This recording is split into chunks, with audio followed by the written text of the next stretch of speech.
live. All right. So we don't have anybody in the chat right now, likely because, with the whole channel changing and everything. But that's whatever, because what we're doing is you guys are the most important people to partake in the game, as it were. So, as people will join in later, we will continue on now. Oh, no, never mind, Master Builder's there.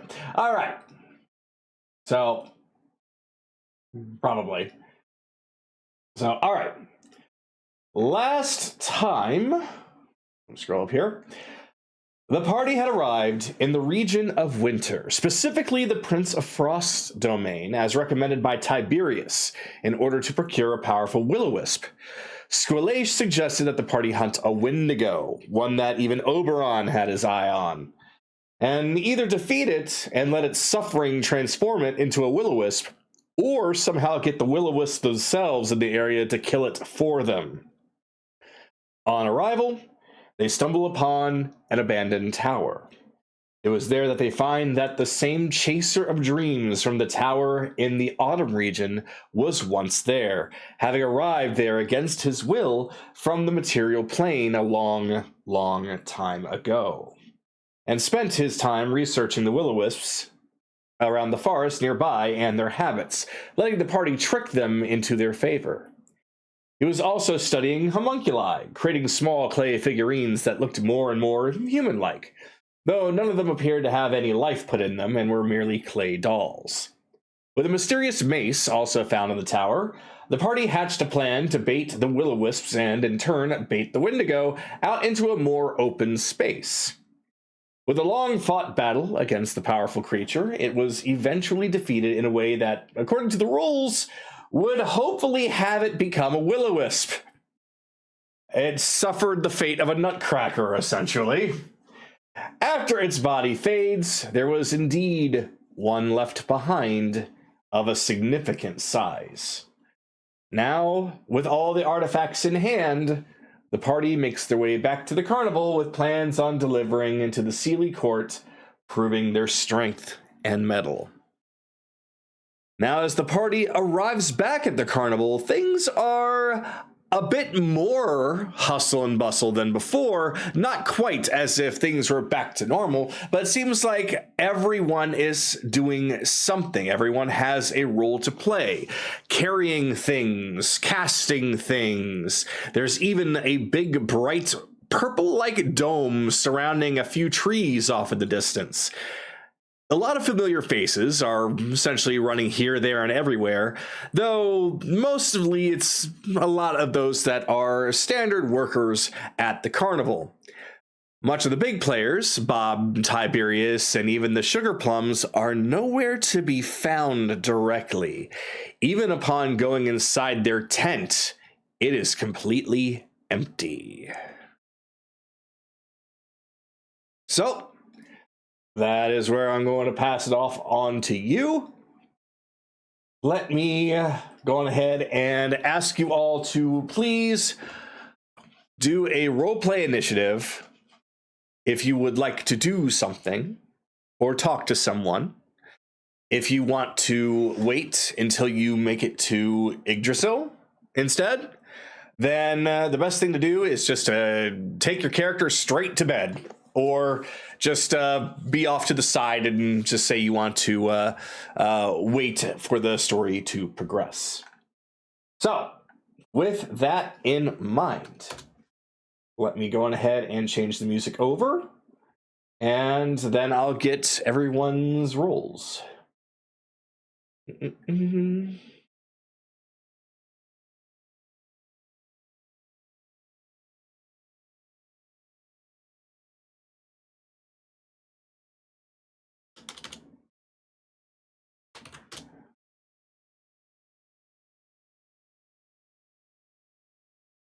All right, so I'm going to just go down the list. I'm also going to summon in case anybody's still waiting to get here. So the only people that currently are not in the map right now are Ren and Charles. Kira and Evelyn. But since Evelyn's not going to be here tonight, we're just going to say she's just like, I'm tired, I'm going to bed. And she just stumbles in and goes straight to a bed inside of the tent. So, blah, there we go. All right. With that said, let me go on ahead and get people's rolls. So let me get here. Okay. Starting with Carolus. All right. Hold on. I got to also make sure that people hear me. Okay. My mic is still working. Oh, nobody can hear you guys. Good thing, too. So, or not good thing. That's bad thing. I need to change the audio. There we go. Okay, now the music's playing, so now people can hear you. So it's a good thing that it was only just me talking that whole time. That was what was important for that moment, but now things are fixed. So sorry about that, Careless. What'd you get? I got an 8. Careless with an 8. Okay. Chase. 13. Chase with the 13. Anaran. 22. Anaran with the 22. Kaylee. 18. 18. And Belle? 8, but go ahead and put me on a 7. Okay.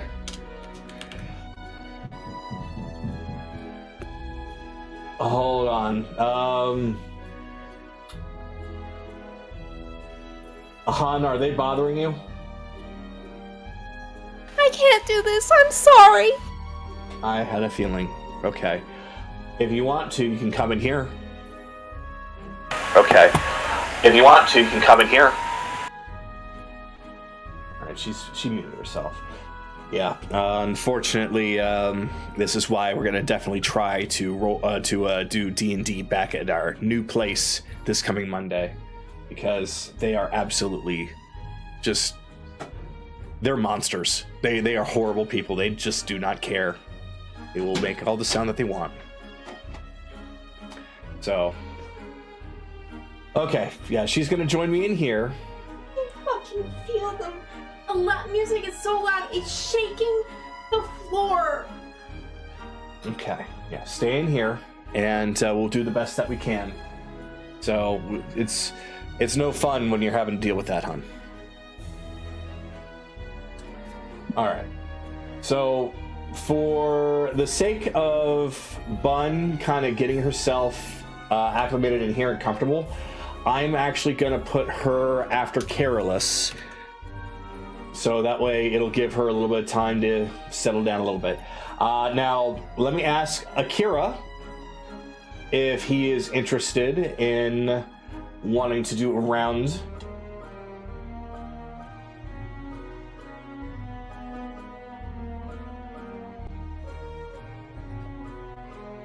Last? Okay. He wants to go last, yeah. All right. Yeah. So, Akira will be last. So, if that's the case, the order I have is Anaran, Chase, Carolus, Kaylee, Belle, Akira. Mm-hmm. Yep. All right. So, He's saying just let him know if he is needed. So gotcha. He's probably not going to participate at all. But Gotcha. Okay, then I'll have him in last with the remark, if he's needed. So otherwise, he's on standby until he's needed.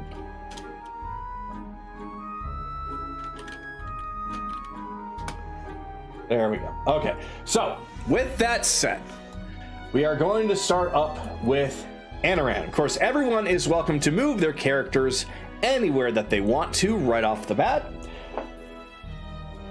But the actual roleplay will begin with Anaran. pretty sure I know. What the hell is this? So, as you approach, you see that Neathri is doing something along the side of a a little fairy ally of hers.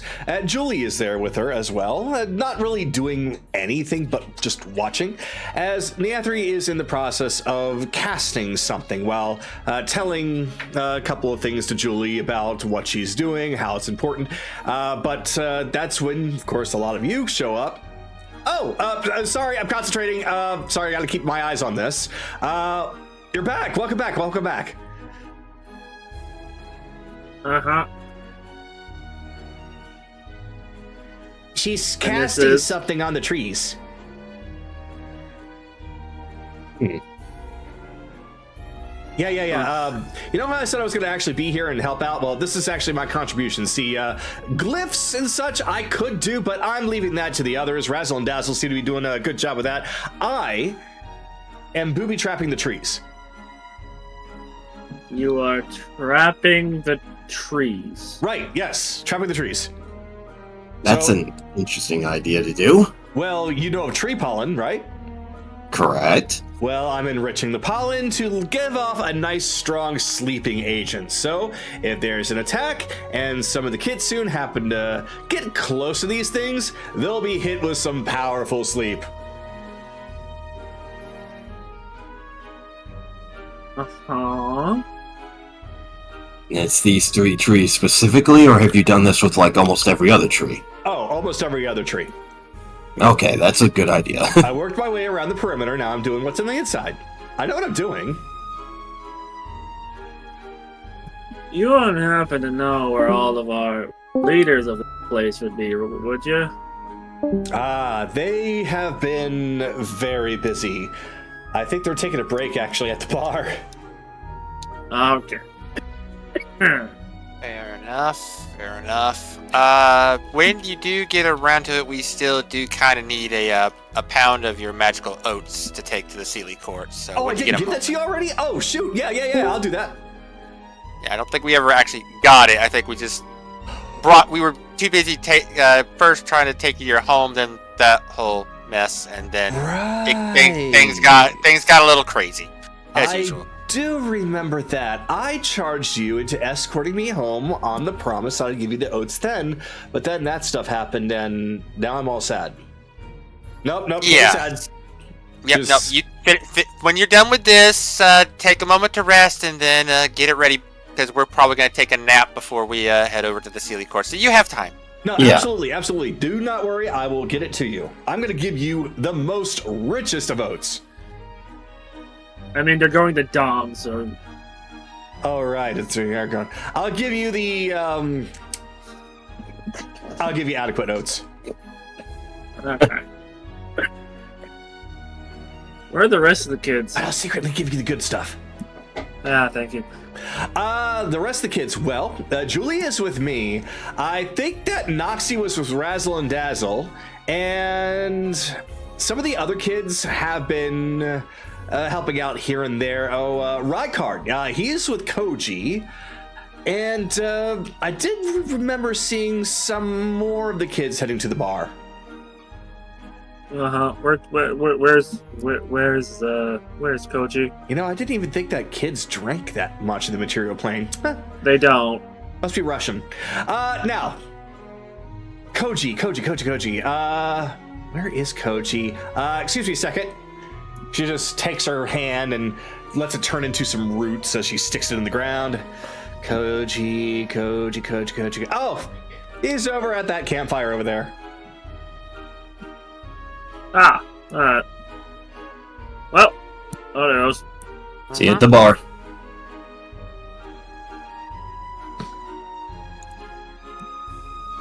So, you find Koji and Rykard both enjoying themselves sitting at the fire. You can see that they both look not exactly, how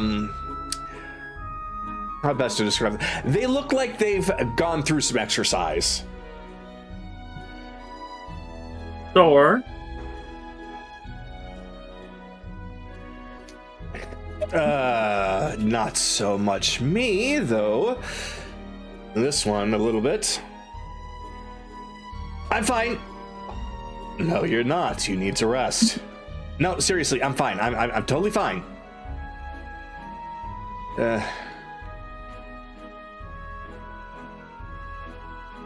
He's a stubborn little Yep. one. Honestly, He reminds just me of me when I bends was growing up. down. He just bends down on a knee. I like to roll medicine. Okay.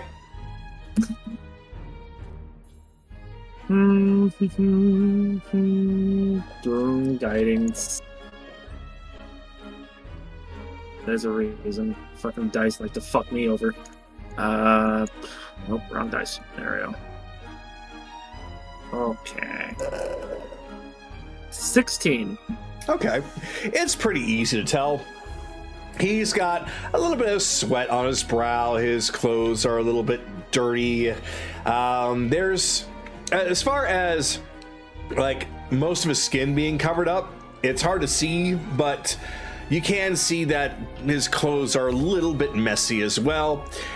There are some impact points that looked almost like a stick or something similar, small and rounded, that have hit him in a couple of spots. He just raises an eye up at Koji. Starting him young. I think I'm understanding what you're trying to say, and I can tell you for certain that he's not being sent out to be a soldier. He's being sent to protect others as he is able to protect himself. There is a bunker that's being made for when an attack is done, and he is going to go there, but in case something happens, he's able to protect himself. Exactly what exactly did you teach him how to do? Well, he told me that he's actually a fan of using the sword, so that's what I was able to try and teach him. Of course, I'm more Using a proficient with fists, but I did learn the way of katanas and other blades.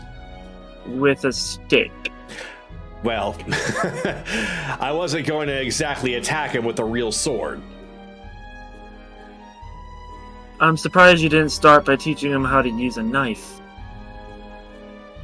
He seems to know how to use a knife pretty well already. It's the bigger and longer things that he has some trouble with. He's also... How tall is he?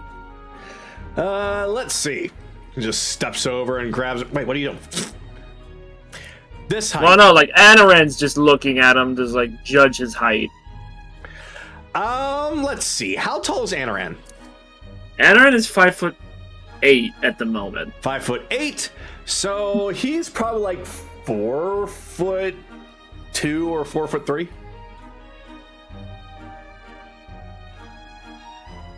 When do Kitsune hit their growth spurt?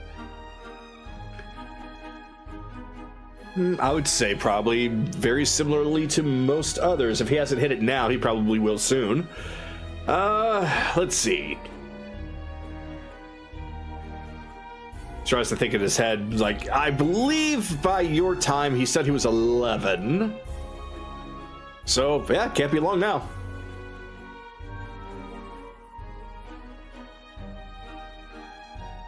Until your growth spurt kicks in, we'll keep you on small things. Something that actually makes do for your agile size. Yeah, but I can't really protect anyone with a knife, especially against... Oh, you are so wrong with that. So, for now, rest.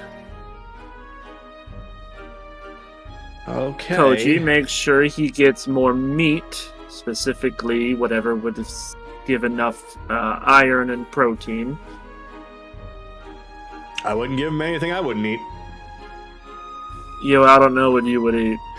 I would eat all kinds of things, but as long as it's protein, then it's fine. Then...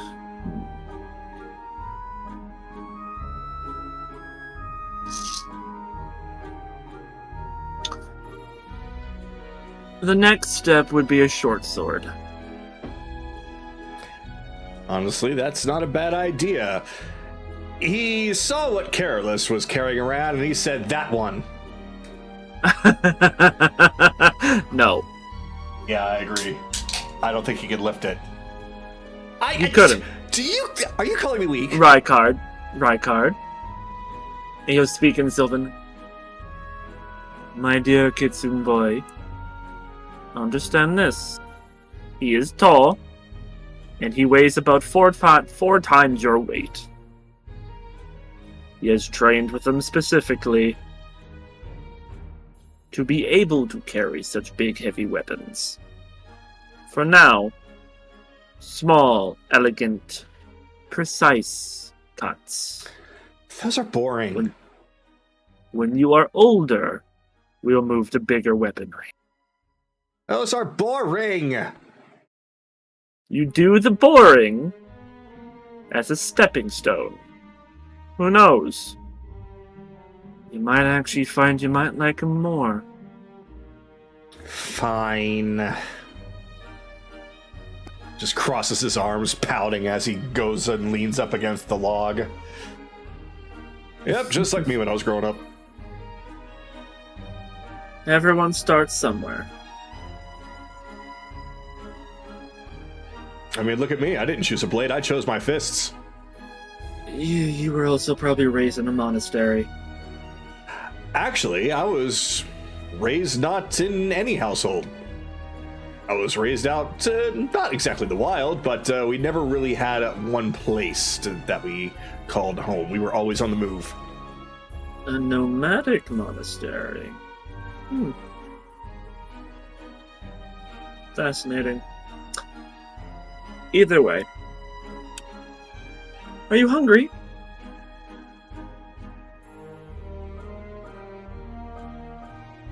Yes!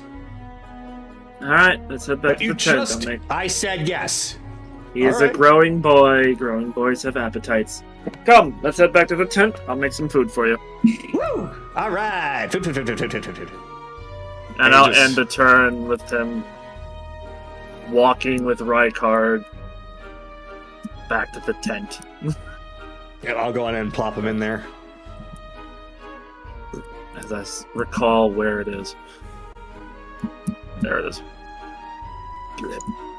All right. With that, we come to Chase. Oh no. I know! I can't right-click on you guys and be zoomed back over.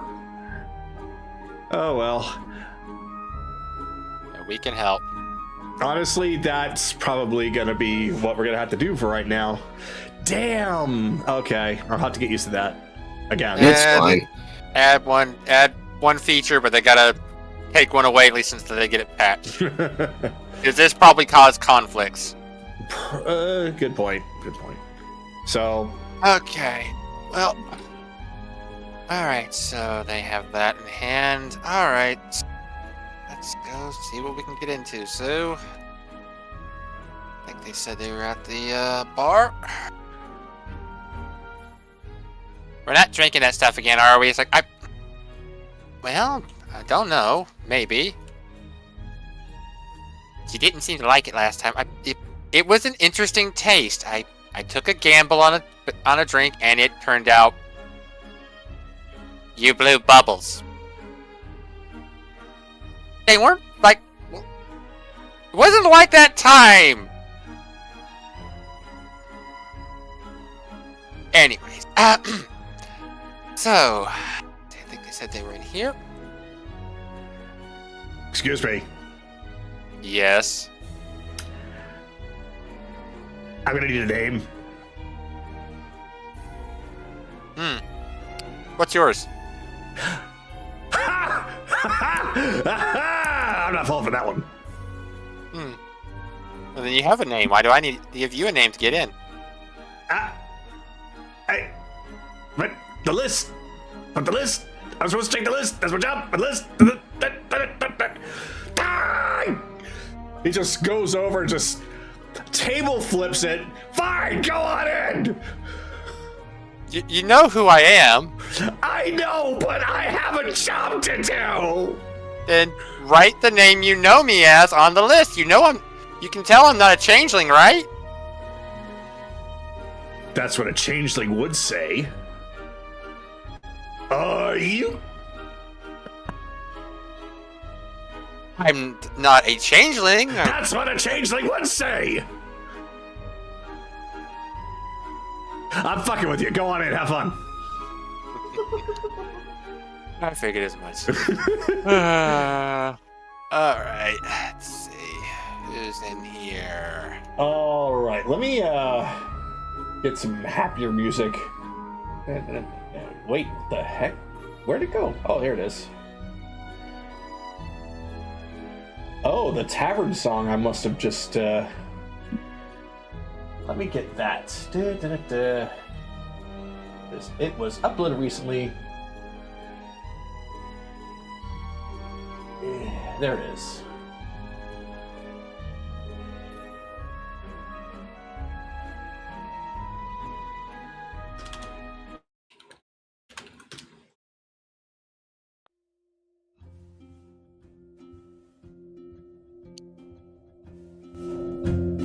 Forgot how quiet it is. All right. So, you walk inside. You've been in this tavern once before, and you've seen that it has had quite a lot of people inside, but now it's rather quiet.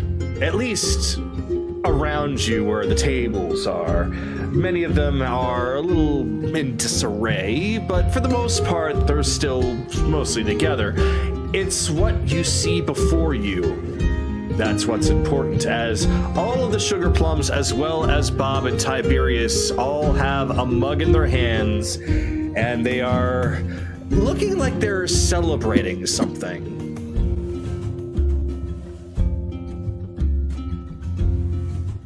Y'all seem pleased. Oh, welcome back, Chase. Everyone just turns in your direction. They just lift up a glass to you. Ah, the Chase! Some of them obviously a lot more drunk than others. Tiberius is looking pretty normal considering his size. Bob is looking fine. Jem is looking a little bit smashed. Silk and Lotus are looking a little tipsy, and Styx is almost out. So, to what do y'all owe this celebration? Jem just staggers up with a bottle in her hand and just shoves it over to you. It just gives you a little pet on the head, and she goes right on back. Oh, don't mind her. I think she's had one too many. But we are finished creating the bunker. Oh, good. Yeah, right beyond that threshold there, if things were to get bad, that is right underneath that mountainous set of stairs that oversees the stage. It was primed for a great place to hide people in case things were unfortunately getting a little out of hand. If we were unfortunately under a much worse attack than we would expect. That's good. Get all the non-combatants out of harm's way, so you can throw your big shit at them. Good. That's precisely the point. It's really spacious in there. Of course, there are some rocks that are still inside for stability purposes, but we can fit almost everyone in here tightly, but we can. That's fine. Even if the bunker is assailed, you can get behind the walls to protect. Yeah, no, that should be fine. So, we're pretty much all done with what last thing's been dealt with. The Wendigo. I smashed his balls. Yes, you did, Sue. Paul smash. Okay, I gotta know this. So, the Wendigos have balls. Apparently. I was surprised as you were. I checked, he was in that position. I decided to go over and check. Sure enough, they were there, and they told me, well, he has to be dealt excruciating pain, and Chase is always showing pain whenever that accidentally happened to him, so I'm like, so I went up, I think about 120 feet, and then just plummeted down with my hammer, and just right on the pair of peaches. just about everybody inside just starts to laugh. Oh, wow, I wish I was there. Lotus, you don't let me go anywhere. I should be going and having fun with them, and I'm stuck here and such. Lotus, come on. No, we have to be here. We have to protect the carnival from the attacks. Once those are dealt with, we can finally do what we want to do. But until then, we gotta stay here. I'm gonna smash a Wendigo's balls. I don't think you want to fight a Wendigo at all. It was an encounter. Oh boy. Ran into another tower there. He was there again, Bob. The guy that shares my name. Oh my. So, sounds like he's been around. Well, I'm afraid that while you were gone, I didn't find out anything about him, but I'm sure that once you go and meet with the king and the queen, hopefully one of them has something. But are you okay? This other being that's supposed to be you, I mean, are you okay? Time will tell, Bob. Until I actually know more about it, it's just another equation in my head that I have to that I can't solve just yet. I see. Well, I hope that his discovery is more positive than negative. I hope so too, as Chase pulls out some of the stuff they found from the first tower. Because apparently he was studying the Jabberwock. I was taking a drink, sorry, I would have responded a little bit faster with that, but Jem essentially slumps. Once you mention that name, just kind of slumps down a little bit, grabs another bottle and just starts to chug that down. Okay, you need to stop. Hey. This thing is described as a being of just pure chaos. What happened that day, as far as we know, had nothing to do with you. It just showed up and caused havoc. I'm gonna learn more about this thing. Everything has a weakness. And when I find it, I'm gonna exploit the fucking hell out of it. Unfortunately, we have no idea what its weakness is. Though, I'm sure there's someone out there that does. There's plenty of really powerful beings that really dabble into the unique and arcane. So, a few actually come to mind. Not sure if they would be anybody that you'd want to speak with, though. Get the list ready just in case I can't find anybody else. All right.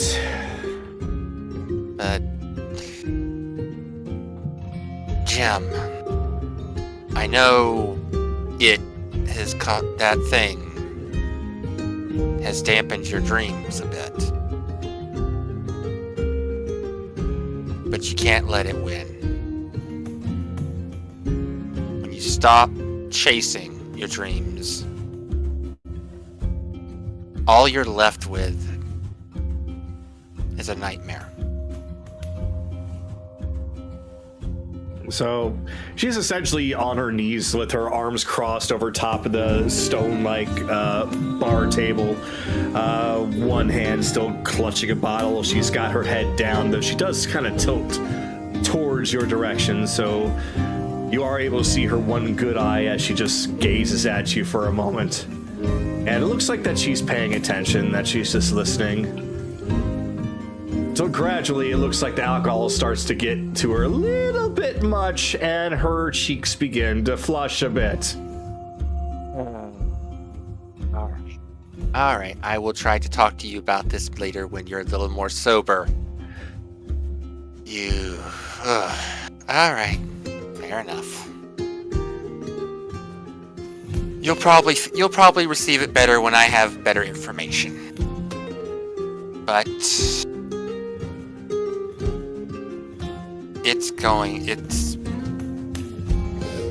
I hate that the list keeps getting longer of things that I have to take care of. The way I see it, once we get done here in the Feywild, if we can deal with just 2 more assholes, I think we can finally take things at a better pace for everybody.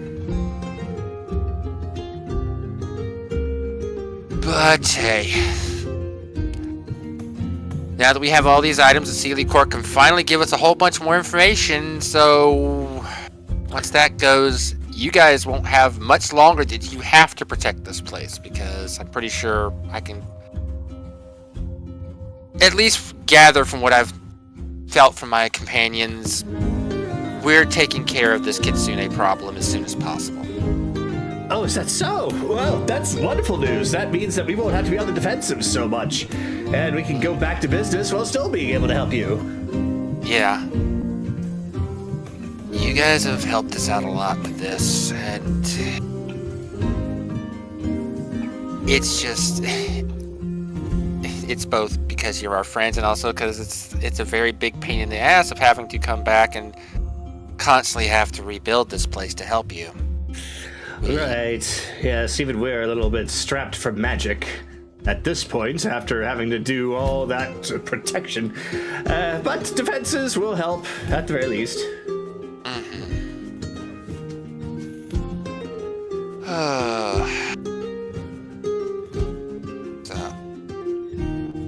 Here, since you're here with us, I don't know what on earth that gem passed on to you, and I would probably recommend somebody like you to perhaps not take the chance. We have no idea what that would do to you. So, tell you what. Drinks on the house. You pick what you would like. I appreciate that. Chase will just order something light, and I'll end my turn there. All right. There's nothing truly light in the Feywild, but we'll say that whatever you are served doesn't cause any lasting defects or make you shit-faced drunk with only a drop or anything of the sort. You have the closest thing to more normal alcohol that they have. So, on that, we are going to go over to... It's Carolus's turn, and that works. Okay, so thank you, Carolus, for doing that. That allowed me to zip right on over to you pretty much right away. Yep, I figured that's how we do it from now on. At least we'll until come we go over. back. Yeah, or at least find a way to combine the two. Anyway, I would like to roll an insight roll on Yanthri real fast. Really? Okay, yeah, go for it. Yeah, he's checking to make sure that she's not exhausted, essentially. Okay.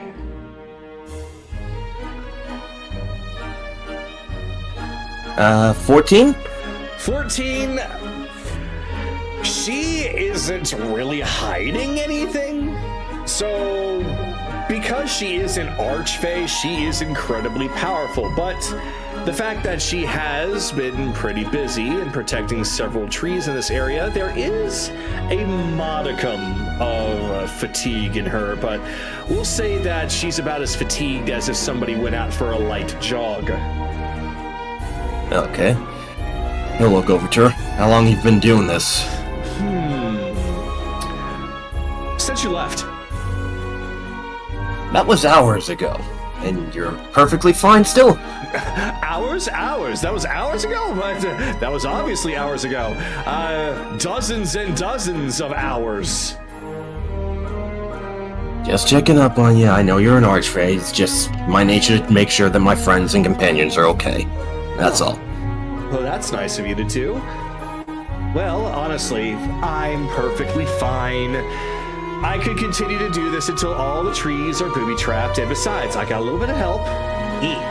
This fairy just turns and gives a wink and a little victory sign with her fingers, and then goes back. He gives her a down. thumbs up. He gives the fairy a thumbs up for helping out. He'll look back at Neanthri.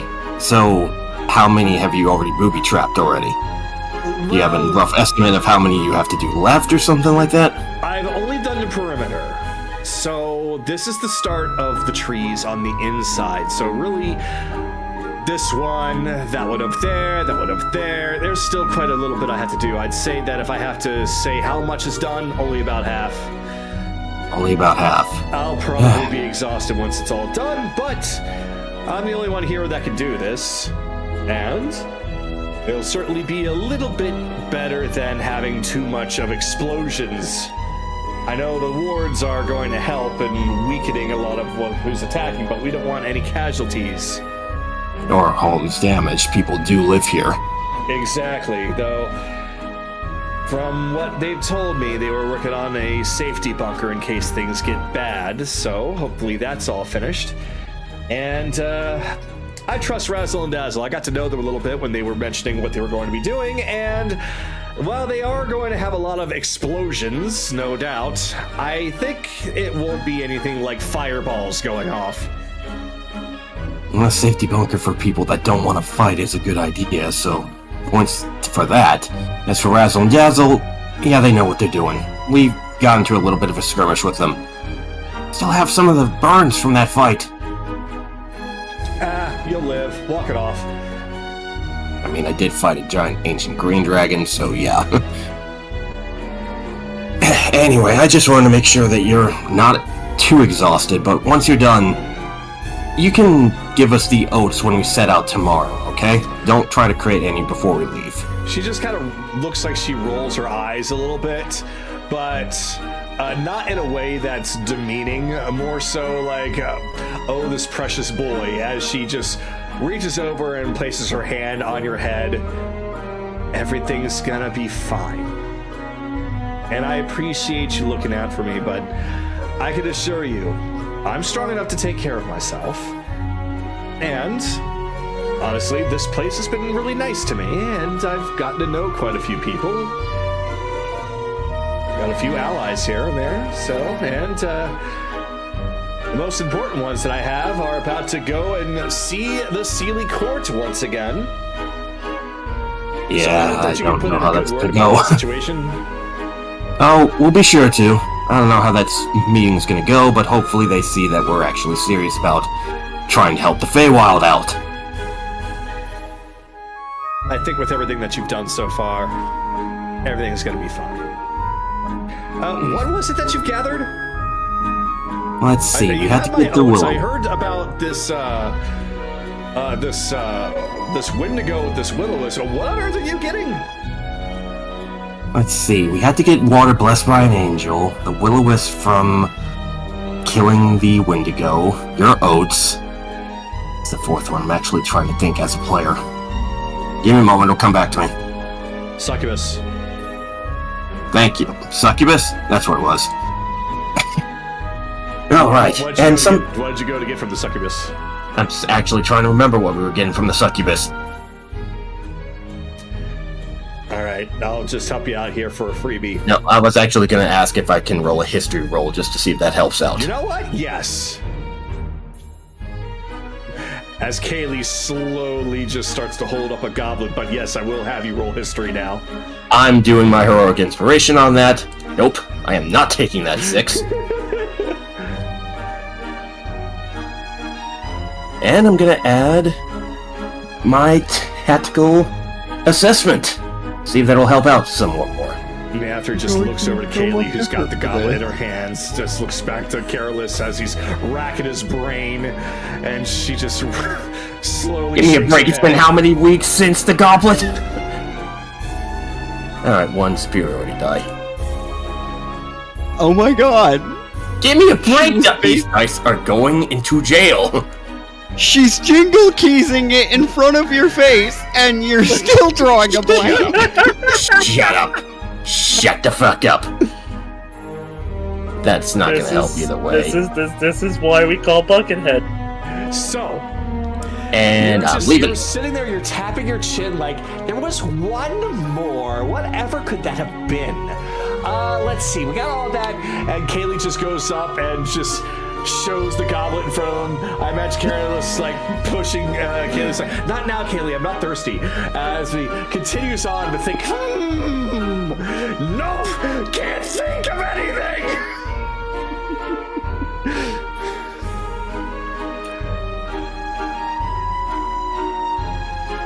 I see. So, looks over to Kaylee as she says this and holds up the goblet. Oh, a goblet of... That looks icy. Goblet of frost. Oh, that's what it was. The frost goblet. Oh my god! She just turns and just starts beating her head on her own barrier like, those fucking idiots!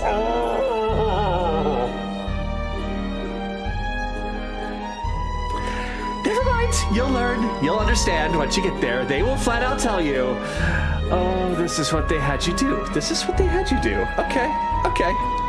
Oh, no.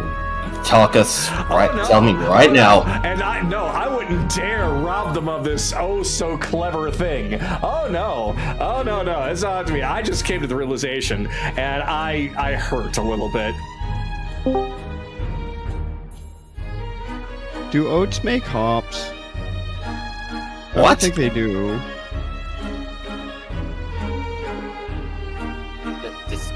Moving Have on. return to Rocky. You're not. I'm not there! I'm not talking! I'm sorry. Anyway, before I make more ammo to make me look like an idiot. Oh, that's just gonna. We'll just have to get answers for that later. Don't worry, Anyway. it's something that they've racked their brains over for a long, long time. They're finally gonna get their answer. It's just, they had to involve me in this.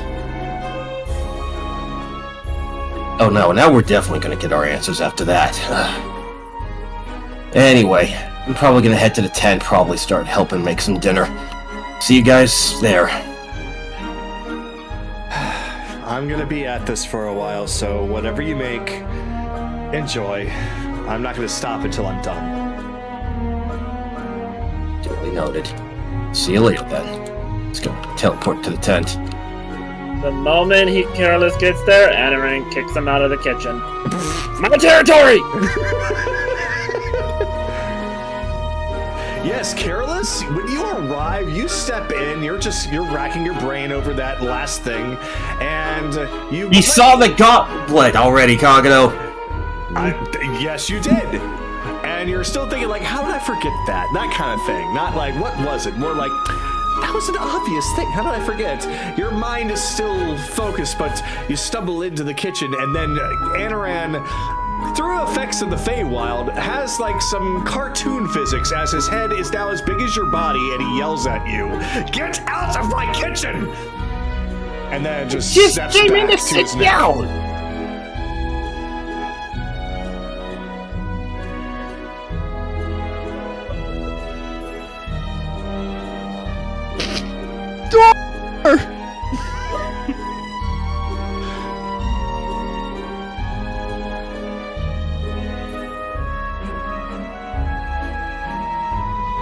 So, that being said, Just go, bun. well, okay.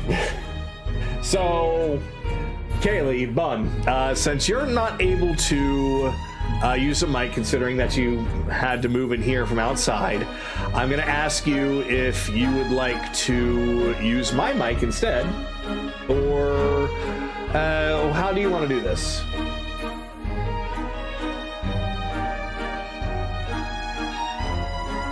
I gotta go find your character. Because I see She's you're by moving the mouse, purple. but- Oh, I see. Okay. Yeah. She is also screaming out, "Where is my other child?" Oh! So? It's just because it's hard. With your mic. Gotcha. I hear my voice and it's just really awkward. Gotcha. Okay, so you ask Neathri, well, where's Noxie? And she's like, I think she's with Razzle and Dazzle still, so I should probably You know what? I'm gonna do that. Hold on. So once again, she molds her hand into a bunch of tree roots and just sticks in the ground. All right, let's see. Harlequins, goblin. There they are. She slowly turns that way. So that way-ish. So I'm gonna use.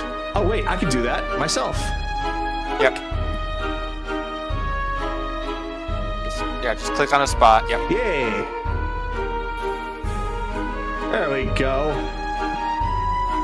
All right. So let me go ahead and get this set up here.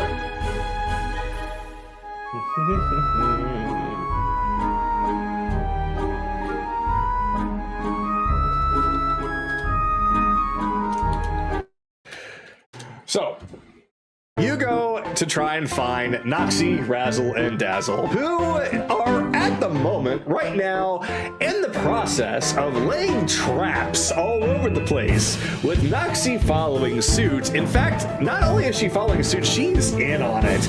She's actually along with those two, like, okay, you know what? It'd be great if one... Oh, 28 stealth? Okay. So, you're just watching? Okay. So, all right. Guys. What if they're hungry? They come over here, they want to eat something, you know, other than one of our souls or something, and we have something in here that goes boom, and then goes all over their faces, and then they're blinded, and then they can't see a thing. I think she's taking after our own heart. Oh, you think so? Well, we can't adopt her. She's already been adopted. No. All right. Not just here, but let's see. Wait. All around here. Just all around here, and all around here, and all around here, and here, and here, and here, and here. That's everywhere. There would be no place to take a step. That's the point. I think she's a little insane. She's a goblin. Oh, good point. Darling, Noxie, we can't exactly put glyphs of explosions everywhere, or else there won't be any safe places for all of us. That's not entirely accurate. I'm going to need to have an explanation from you. Well, see, if we do it in a certain way, it's going to take a little bit more time, but if we, say, put a safety on these, we could technically have explosions everywhere that won't be triggered by certain people. Here, let me show you. Excuse me, Kaylee. He just goes over and plucks a hair off your head. Now watch closely. He just points to the ground, starts casting with, and then uses the hair that he just plucked off of your head, Kaylee. It just burns up really quick as part of the spell, and presto, change, oh, blah-de-blah-de-blah. It's done. Really? Yep, Kaylee, go ahead, step right here if you could. Step right here if you could. Step right here if you... Right here. Right here. Right here.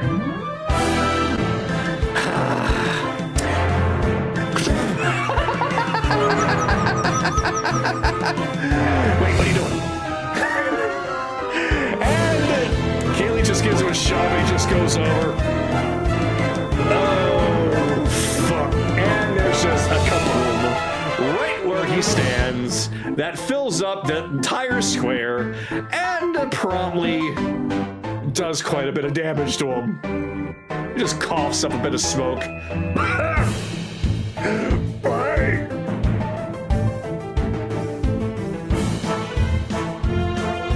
Well, I think what he's trying to say is that if you had stepped there, then you would not have triggered the trap, and anyone else would have. So I think we need to go around to make sure that we get a little bit of something from everyone.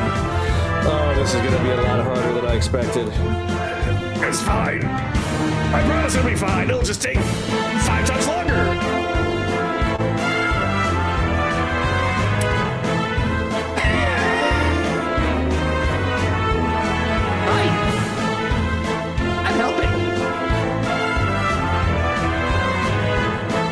She's been very good. Let's clever ideas, that one. A little bit crazy and psychotic. Thank you. That was not a... whatever. But, clever ideas, clever ideas. I think she wants to see a lot of kabooms. See? See? Even Kaylee says it's perfect. I didn't say it wasn't perfect. I'm just saying it's crazy. Crazy perfect.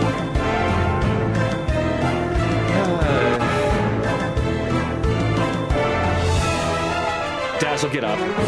I'm fine. You're gonna get along with your anti-fix just fine. Oh, I have an ad now? Wait, I heard that name before. Vix, right. Well, if she likes kabooms too, then I think we're gonna get along. All right, catch you. Healing spell? Somebody? Anybody? Healing something? I kind of hurt everywhere. No, I think you're just fine. You're not bleeding anywhere, are you? No. Are you dying? No. Then you're fine.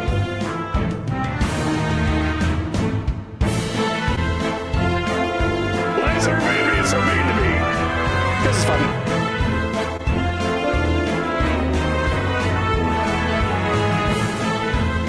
Anyway, so everything's fine. I'm having a lot of fun here. And we're gonna make sure that this place is really booby-trapped. I mean, like, you're not gonna step anywhere without something going off.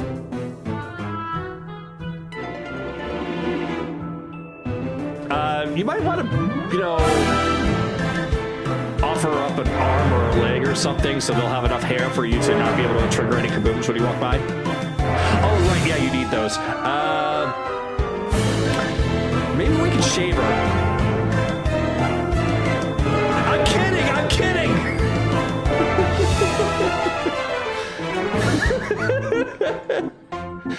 As Razzle slowly puts the razor back behind her back.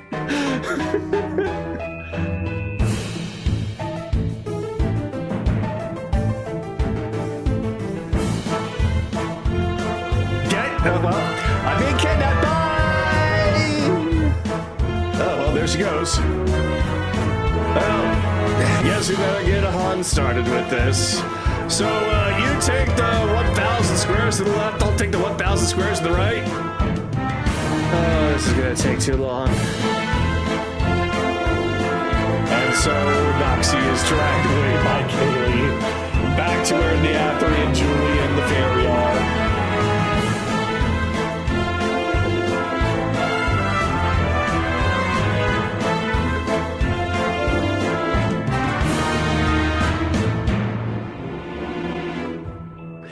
No more explosions for you, Misty. Aw, but they're like fireworks. They're not like actual balls of fire. Like we're putting down firework glyphs, so it's not like they're gonna die or anything. They'll just spook them and hurt them a little bit, like what happened with Dazzle.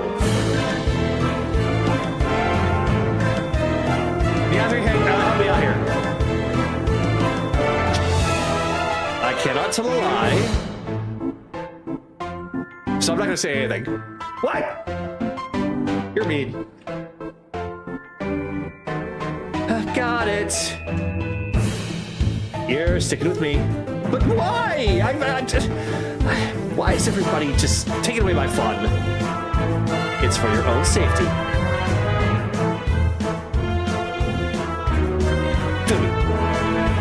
A punishment.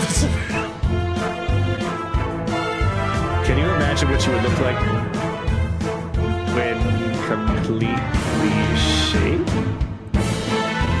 I know, right? It's in your mind now, isn't it, too? I'm being corrupted.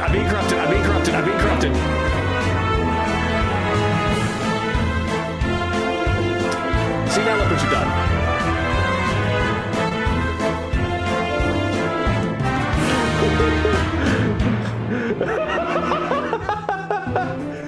My grandpa's back in the material Oh, wait, no,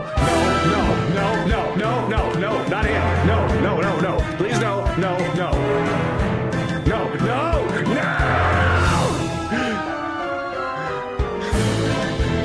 As now trapped away. Yeah. Looking for Anarin, he's at the tent. I forgot where the tent is. The tent is if you use the compass down the bottom right Oh my god. or the bottom left, it's due east. That works. That helps. That little marker thing.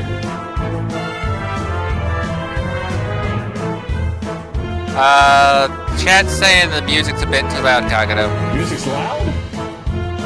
Yes, it's over. Yeah, it's saying it's overtaking your voice. Loud? It's okay. That's weird. I don't know why it was that loud. Huh.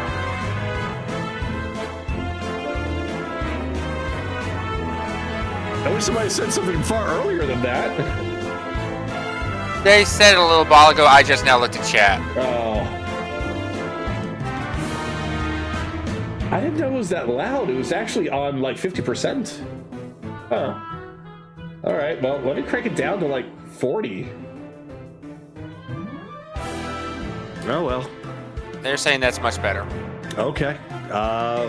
Perfect. I will then keep it super low from now on if that's the case.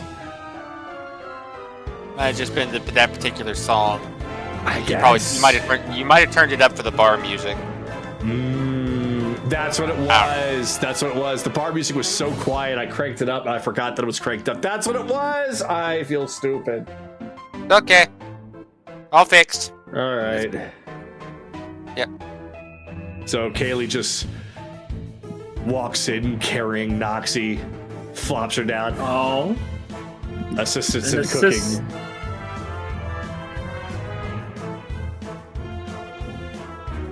I just look up from what I'm cooking.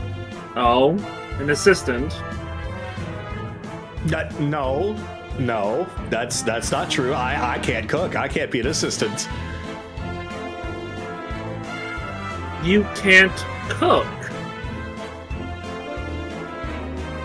I can't be an assistant because of things and reasons and other things. And Reinhardt, help me out here.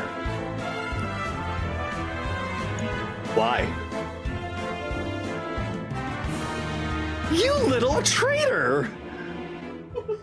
Yoink. No! I want to eat food, not cook food. Why? Thus rest little Unaxi. He puts her in front of the sink and all the dirty dishes.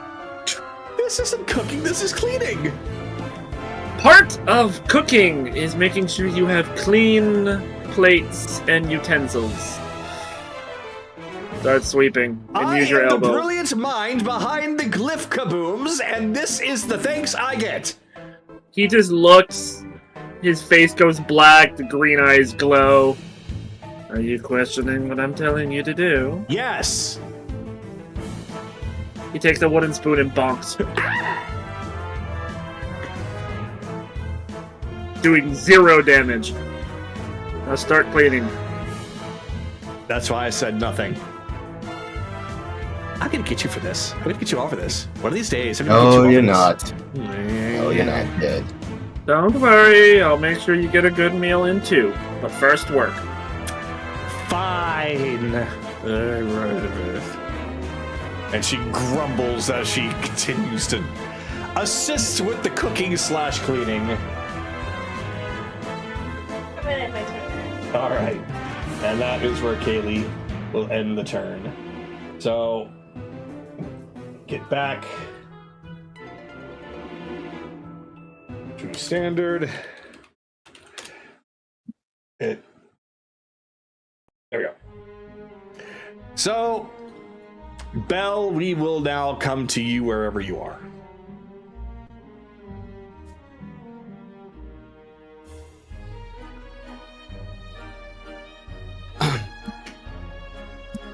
He is at the material plane bar.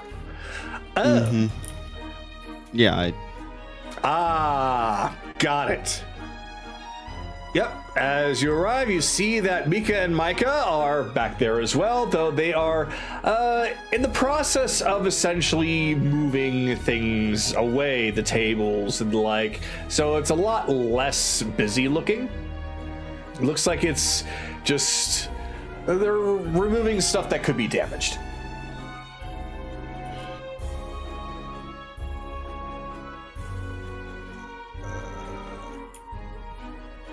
I don't even care all that much. I just flop down at the table.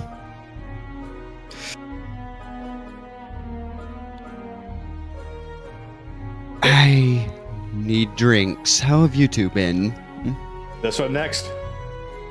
No, give him a moment. It'd be funny to actually have us carry him away. That'll be lost and confused. Wouldn't that be funny? I think the man needs something else other than that. No, you're no fun. Barkeep, get this one a strong one. Strong one. Strong one. Strong one. Strong beer? Beer? Yes, beer. Beer! Beer. Beer.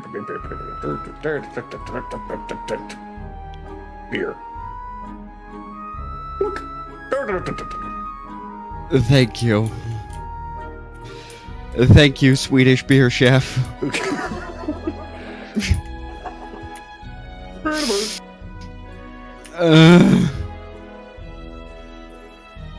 Well, you seem like you've had some happier days. I rode a Wendigo like it was a goddamn pony. After dealing with actual talking ponies who were the stupidest people I've ever seen. Yeah, they don't exactly have that much intelligence, but they mean well most of the time. Wait. I got up on one of their backs. Yeah, it was teleporting, so I stood on top of it so it would stop doing that. And all that happened was I got teleported with it. A lot. This guy fought a Wendigo. I know, right? Maybe they aren't all bullshit. I mean, I didn't think exactly that they were, but they didn't exactly have much to back it up or anything, but well, okay, Did you two miss the part? Did you two miss the part where I fist fought the elephant man? Well, I hate to break it to you, buddy, but Tiberius, he might be an archfey, but he isn't exactly a super powerful one. He's on the lesser rung. A Wendigo is probably stronger than he is. Okay, but counter argument. Okay, but counter argument. I fist fought an elephant. He's a wizard. Yeah. I think it's because he looks frail and bony and has no muscle on him. Oh, weak and pathetic, and he fist fought Tiberius? And Actually, that is Koji. impressive. And Koji. And Koji. Wait, Fox guy? Fox, cat, I don't know. They're all furry in this place. Huh. And I say that with full remarks to my own situation. I've been getting in many altercations as of late, it would appear. Well, looks like you've come back unscathed, and why were you fighting? You know what? Don't tell me. It's not really that important. What's important is that are you here to help, or what's going on? Why are you looking the way that you are right now? You seem sad, depressed, and it's killing our mojo, man.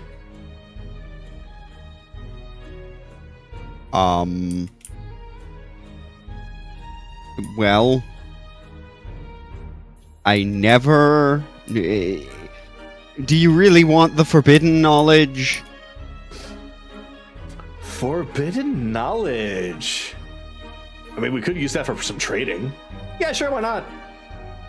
If you're offering it for free. Are you sure you want it? Not really. But you never know. But it is offered freely in this case, if you are sure. Perfect. Bartering tools. Ancient secrets go for quite a high price. Yes, they do. Are either of you magically inclined? Beyond. We're satyrs, so yes. Okay, perfect. I can show you. Wait, what? Memory strand. I pluck 2 memory strands. Hand 1 to each of them. Just tap it to your forehead. You'll see what I have seen. Micah's already eating it, and Mika is just playing with it, twirling it around her finger. Yeah, okay, I mean, he's eating it. Okay, it touched his head. As long as he can cast, it'll still go off. So Micah gets his head filled with the exact frame-by-frame analysis. The moment it was discovered that a Wendigo does in fact have genitals, and the moment those genitals cease to exist. And why? So then his entire vision is just watching Sue just meteor strike a Wendigo's balls. Yes. So Micah just smacks Mika on the shoulder like, hey, you gotta try this. You gotta try this. Oh, you're supposed to eat it? Okay. And she just eats it. No, actually, you're only supposed to Too late. touch it to your... Too late. For your head. So as she slips it down like spaghetti, the two of them just hold hands as their pupils just dilate wide, and they just seem frozen in time as they just watch everything as if it's taking place in real time in front of them, and their heads just go climbing up and up and up and up. Whoa, she's really up there. She's like a little dot. Oh, no, here she comes. And wait, is she about to do what I think she's doing? Yep, that's a meteor strike. Ooh, I heard that crunch. I didn't know that they made a sound like that, did you? I didn't even know that they had balls. Let's watch it again. Okay. Rewind. So they just quickly watch everything happen in reverse and then right back through again. And start. It's always good to have VHSs again. So yeah, this is not an uncommon occurrence around us. That was of particular note, but these kinds of things are not uncommon. Wow, that sounds like fun. You know, we should go on a vacation and go and crush some Wendigo's balls sometimes. That looked like fun. I really don't think we should fight a Wendigo, but maybe something smaller. Like a chipmunk or something. Oh, that's boring. Well, it died of ultimate humiliation, which was apparently what we were supposed to do. So... Killing a Wendigo with humiliation. That is weird. Well, looks like you certainly did it. That's a hell of a ball of flame that was left behind. Yeah, I forget which one of those. Hang on. Yeah, no, I completely forget which one of those assholes actually told us to do that.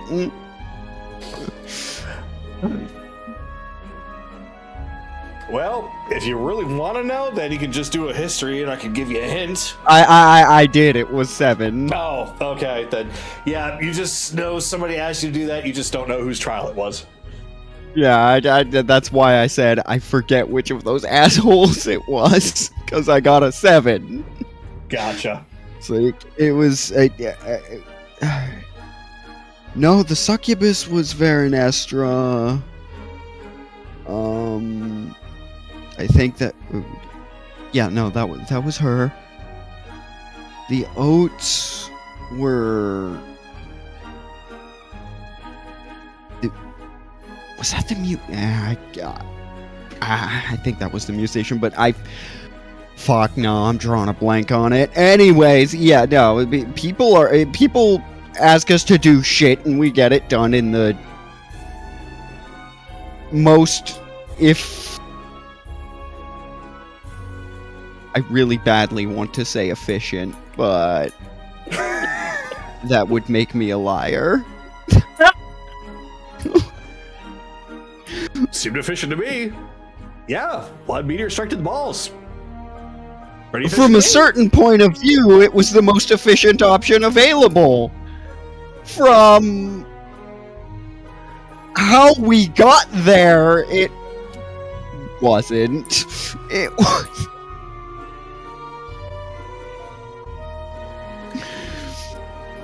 Well, you lived to tell the tale. You came back with your prize, and you've discovered something that many people just did not know about, whether they want to know about it or not. I asked you 3 times if you were sure you wanted to know.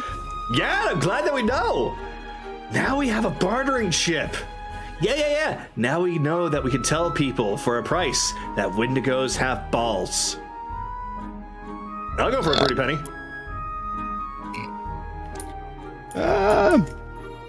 Yeah, I'm glad I could contribute to your hustle. Hustle and bustle. Yes. Actually, no. There's already Razzle and Dazzle. We don't need that. No. What? I like the name Hustle and Bustle. But we're Right, weekend you minded, guys so it can won't work. Right, you guys can change your names on a coin at the flip of a coin, can't you? Technically, yeah. Well, technically anyone can do that. They can just decide, my name's Jeff now, and Okay, hi Jeff. you know. Nice to meet you, Jeff. I am not changing that. That is not a thing I'm doing. I'm at least choosing something better than that. Jeff. That's a stupid name. The killer of Wendigos. I didn't kill it. It was the robot girl. It was Chase's super fighting robot. Rowing butts? Or I don't know. That's a word I've never heard before. Well, whatever this rowing butt of a girl did, she did a great job. Jeff. Yeah, you should tell her that yourself. Sure, because she's in the area, certainly. Well, Like, she came here with us. we will eventually, but right now we've got a job to do. We got to get ready for any kind of invasion that could happen literally any day now. Oh, is that why you're packing things up? Yeah, we don't want anything damaged when it just doesn't need to be out here, though. We're trying not to make it too obvious because those kitsune are quite intelligent, so we're only putting away things that would just get in the way.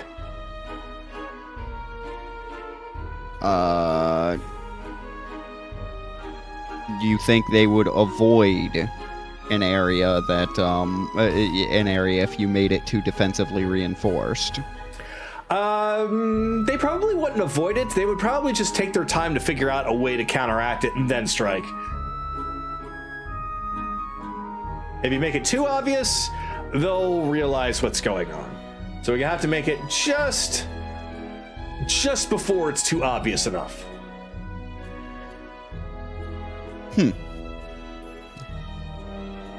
Okay.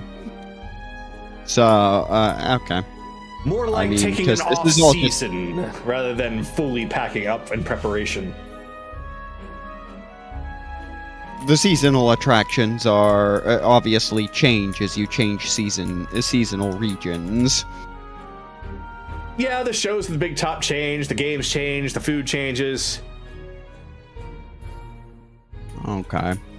I think I understand, because I'm gonna say these tables and chairs and stuff, they're nice, but they're just stuff. They can be replaced if you use them as barricades in any areas you particularly don't want them getting towards. But if you think they'd fall for it, you could set them up that way in an area you completely don't care about, just to see if they take the bait. Oh no, that's actually the point. We're actually moving these so that they're not here, and we're putting them elsewhere to either, obscure this place or trap another place, or I don't even know what they're going to be doing with the furniture. We were just asked to move them. Oh, you're not... Okay, so you're not just putting them away. You're not just putting them in storage. Right.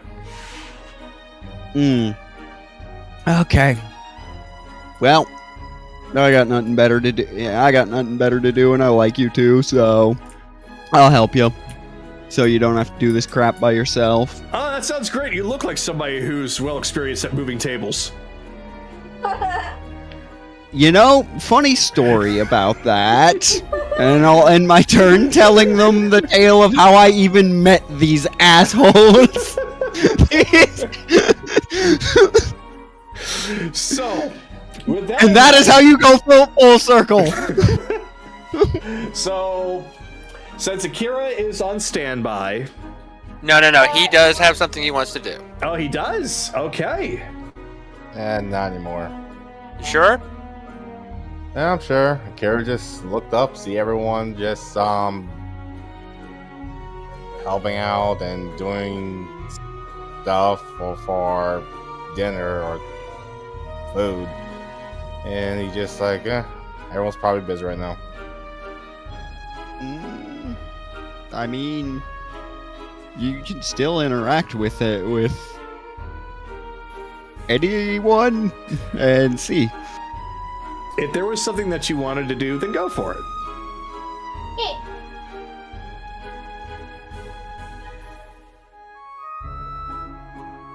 I'm good. All right. But if it was because I made the assumption, then I'm sorry. But if it's truly because that you're just like, you know what, never mind, then that is fully understandable. We are not going to force you to do anything, but we do always encourage you to, when you feel something, feel free to go on ahead and do it. But with that then, since he is choosing to just take the time to rest, then right now I'm going to ask if there's anything that anybody would like to do before moving on to the next day. So I'm going to go down through the list once more and essentially just be like, is there anything more that you would like to do as things start to wrap up? So Anaran, is there anything more that you would like to do before you are sent off to the Sealy Court? Commune. Commune, all right. So after getting all the dinner ready, he just takes a little bit of time, sets up a little area.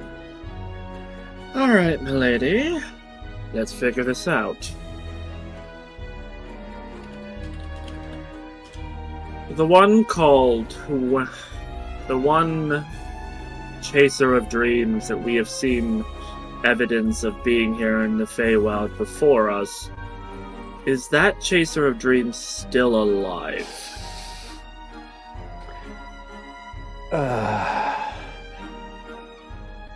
So, with this first question, you hear a hint of frustration. But eventually, she says, no.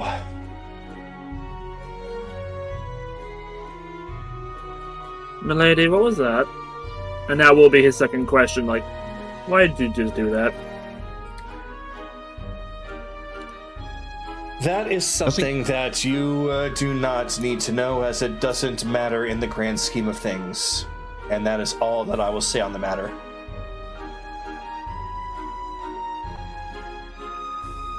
Milady, I'd like to disagree. There was evidence of him potentially taking an interest in the Jabberwock, and now the Jabberwock's potentially helping out the drowned king. I am merely crossing all possible lines. Very well, then I will reiterate, no, he is not alive.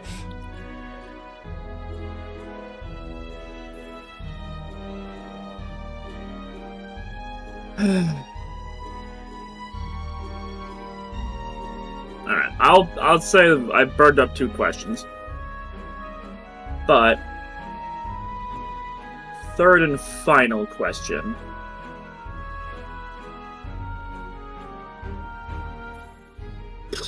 What would make sense for her to potentially know?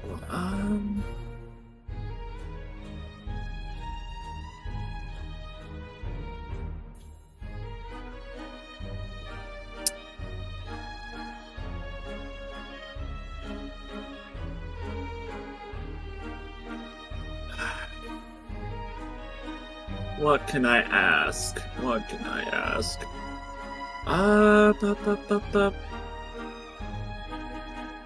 Final question. Pleasure. Are you able to see into the current status of Akira's patron goddess, Inari?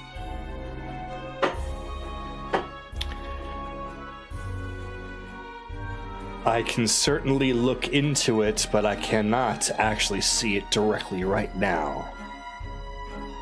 So... Interesting. Alright.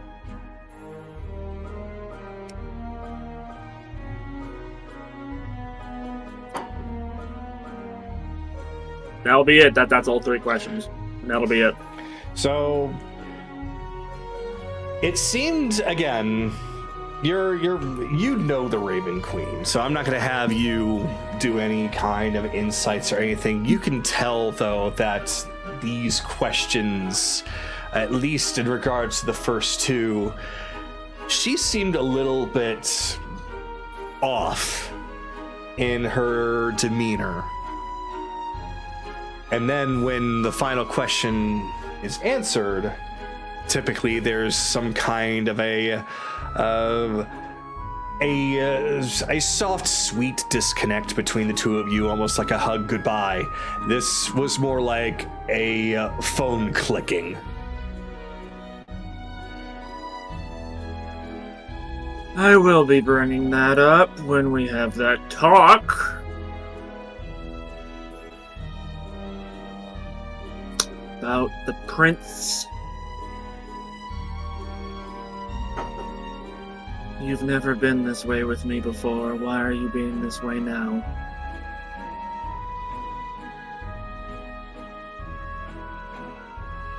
Alright. Words and That'll be questions it. on your mind that unfortunately go completely silent, as there is no further connection or response from the Raven Queen at this time. That's okay. Alright.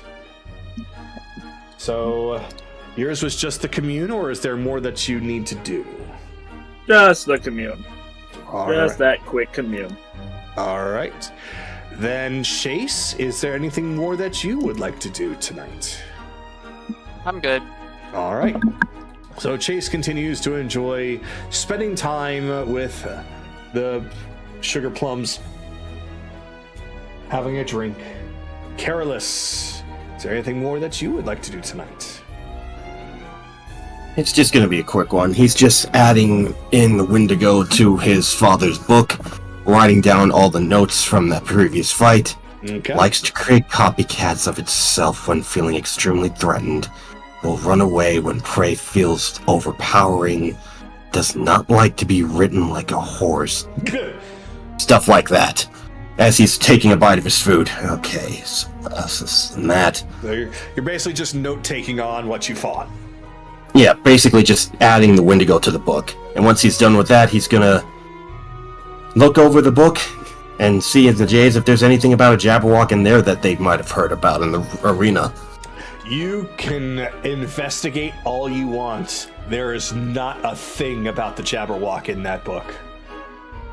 Well, it was worth a shot, but that's pretty much all he's got. He's just adding notes, reading through the book. All right. So as he is doing that, Kaylee, is there anything more that you would like to be doing tonight? As I noticed that you've dropped off Noxie, but you're not in the room. So... Aha. Oh, back at Nyathri. And Julie.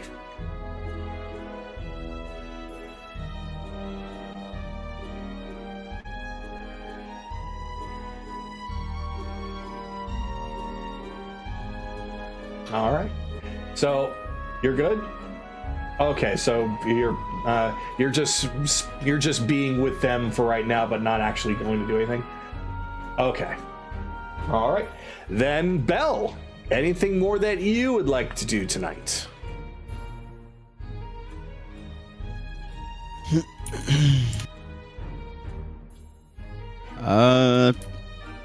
No. Nope. Nope. I'm just helping them move these wherever the hell they gotta go. All right. So then finally, Akira, is there anything that you would like to do before we change to the next scene? I'm good. All right. So, as the day gradually turns into night, Bob and Tiberius both leave. Still somewhat under the influence of alcohol, Tiberius immediately goes back to his trailer, though Bob goes towards the map and does his part by sending the carnival towards the right outside the city of Yggdrasil, right beyond the barrier. So now you all, once again, are in the spring region. So let me change the colors to reflect that. So everything now has a very bright and vibrancy to it compared to before. Still a nice twilight area, but the greens look more green. The pinks and whites look more bright and vibrant. It just seems like a much nicer place now compared to when you were in the fall or near winter. As you all get a full night's rest, you find yourselves being told by Bob that you are now where you need to be, and that the Sealy Court is expecting you. So, I am going to go on ahead and pull up Yggdrasil, and we're going to go there.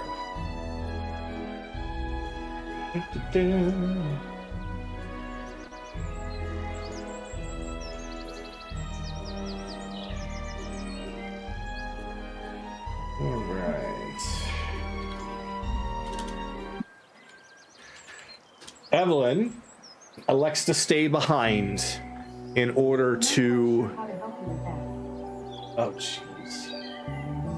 Alexa, stop. It somehow thought Evelyn was a Alexa. I guess so. I guess so. How the virtual assistants? I know, but essentially, she decides that she wants to stay behind as she is a little tired, but feels like that instead of holding you guys back, that if she needs to talk to them, she'll talk to them on her own time, and to just go on ahead and get everything turned in. And she will help out as much as she can inside the carnival. Okay. I will say Adarin is in a more noticeable mood. Okay. Kelly and Sue.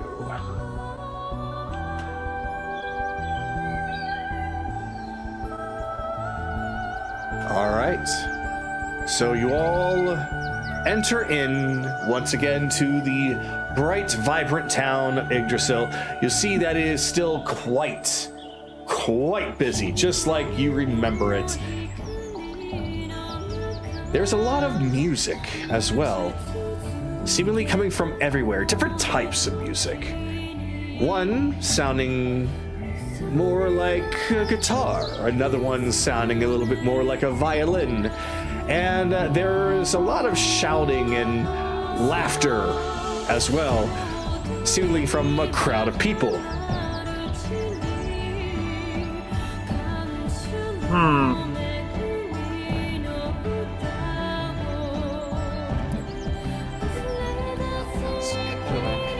Find a way to announce to them that we're here.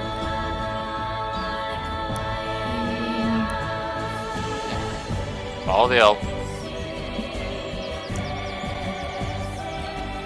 So, you make your way over to where you first met Ectogurn, and that is exactly who is there. There are several fairies floating about, all giggling, laughing, flying about, as he's just calmly grazing and watching as he sees a lot of you all show up. Ah, you're back! Welcome back, all of you. If you two could excuse us, these two Eladrin move out of the way, giving you guys some privacy. I understand that you have everything. That's wonderful news. That's wonderful news. Though I have been made aware that many of my people were unfortunately sacrificed.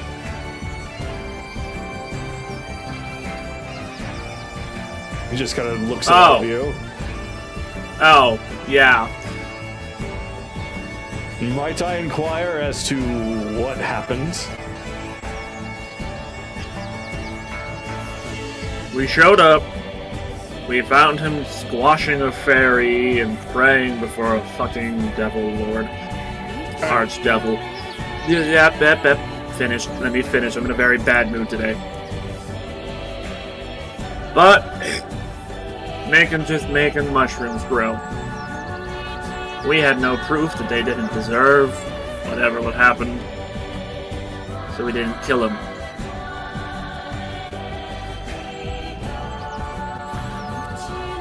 There you go.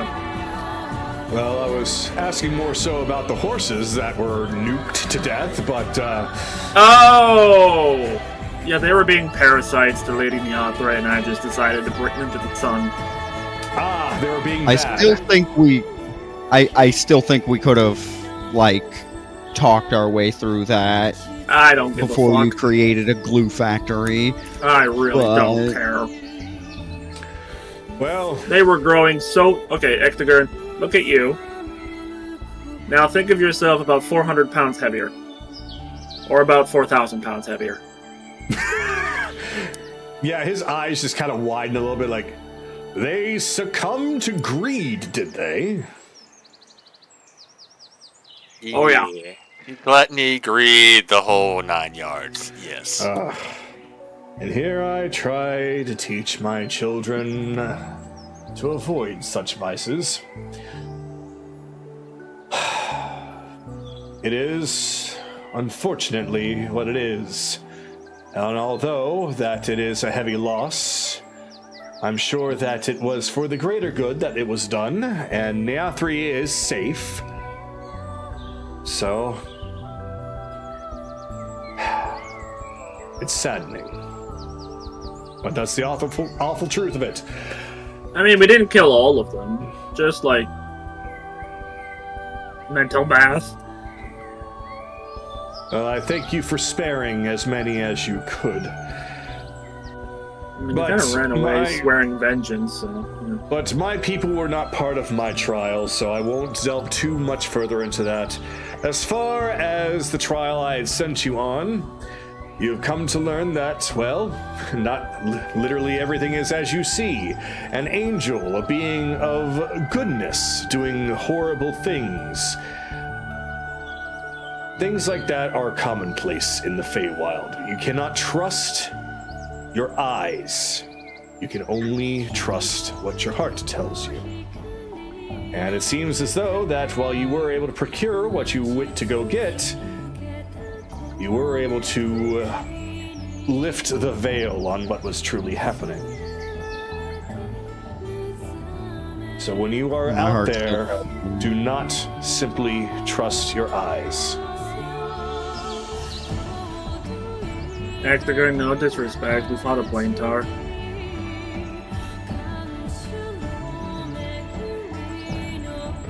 It wasn't by choice. By choice or by not choice, it doesn't matter.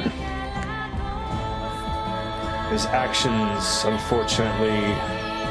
Oh no, not him. Oh. A completely different celestial, but we didn't fight him. No. We will take your words to heart, Ectogern. Is there anything more you need of us, or we need to talk to any of the others before we talk with Lord and Lady? I will go first ahead and let them know that you have arrived. Of course, you should probably go and let the others know. You're going to find all the rest of them down here, along with your friends. So, Squillace, Dom, Baronestra, they're all down here as well. So, I recommend that you catch up with them, and we will meet you up at the Sealy Court. I will take off right now. Just hold on to that water until you get up there. I need to take a moment. So, he flaps his wings, and he starts taking off into the sky. He's absolutely correct about not trusting your eyes. I still don't believe that that thing with the angel. Which thing? There's like 4 different things there. 2 of which were nasty. That he fell but retained his form. That is simply not possible. Maybe he's not fallen yet. Maybe he's just in the process of it. Who fucking knows? If we encounter him again, we'll see what his actions resulted in. But for now, let's just not pick over details. I'm saying I don't trust the framing of that trial. Actually, I'm gonna say as a player, again, it's because Kagato had changed what was gonna happen mid-mast on himself, so he didn't have time to change the figure.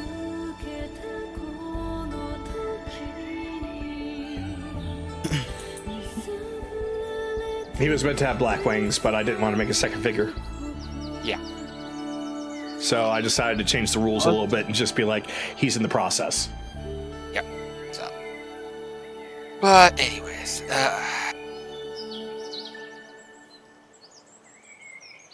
back to he's back. Well, see, this is probably where he stays at most times. I would definitely say so. It's at this point, since you are essentially in the middle, you do see Dom once again playing to his adoring fans, though to your left you can hear more music, a little bit more subtle, where Dom is playing something a little bit more like party music, having fun, dancing around. The music to the left appears to be a little bit more soft and romantic. To the right, you can hear a lot of loud shouting. It's a little bit more clear. There's jokes being told and stories being told that's getting a rise out of quite a lot of people, causing a lot of laughter. And you're hearing what appears to be familiar names, like your own. So, Anna just steps out, but this angle, she's a tsunami. Kaylee, Nami's over there. Mm-hmm. So there is indeed an image that you can see through the cracks of the bushes that Tsunami is by herself, looking at a blue flame inside of some kind of object. Alright, someone else talk to Dom. I'm not in the mood for a party. I'm just gonna talk to the fucking midget.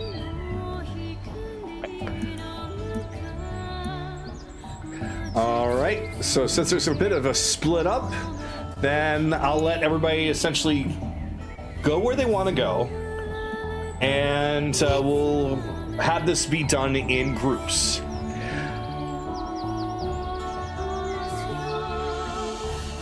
There is one other thing that I should probably bring up, just because probably wouldn't hear about it until a little bit later, but you know what? We'll see what happens, but you were told that all of your friends are here, the ones that you brought with you. But you seem to know where some of them are, at the very least.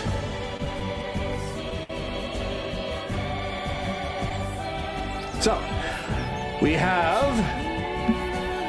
Looks like Anoran is over where Squillace is. We have Chase and Carolus where Dom is.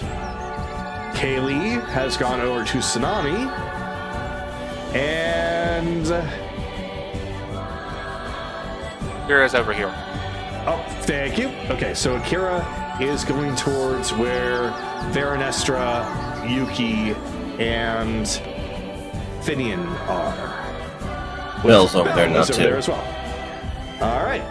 So, based off of the initial initiative, we're going to essentially have Squillace be first, followed by Dom, then Tsunami, and then finally with Yuki, Veranestra, and Finian.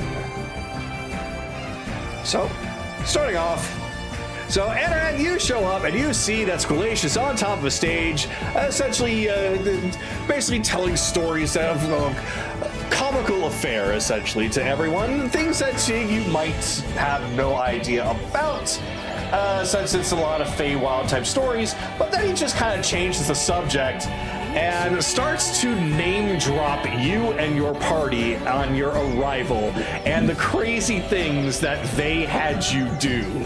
Oh, you wouldn't believe it.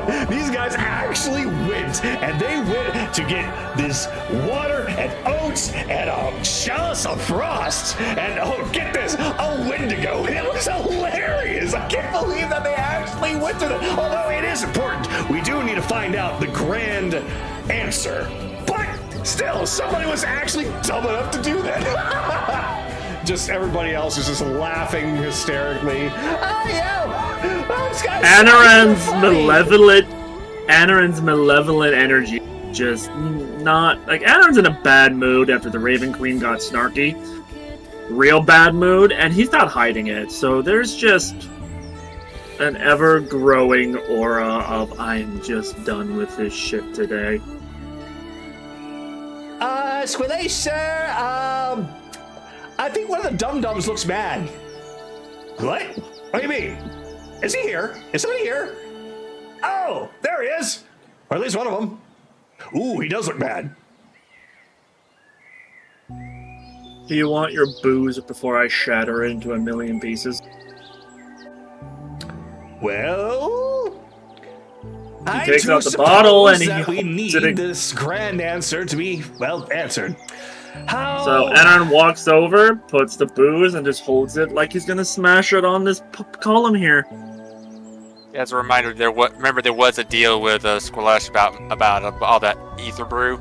Yep, with one bottle left if he held his end of the arrangement. And Anoran's threatening to smash it. Well, folks, looks like we're gonna just have to let bygones be bygones, and I'll be with you in a moment. I would highly recommend that we not do that. I really want some. So I'm sorry. Don't worry, everyone. I've got them in understanding.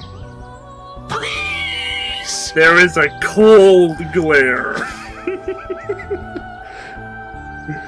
You held your end of the bargain because we met with him. And mentioned his father's letter. So he'll kind of shove it into his chest and then grab him by the back of the head. But if you ever piss me off on another bad day, I might just test the waters and see how much I can turn you into a thing of red mist.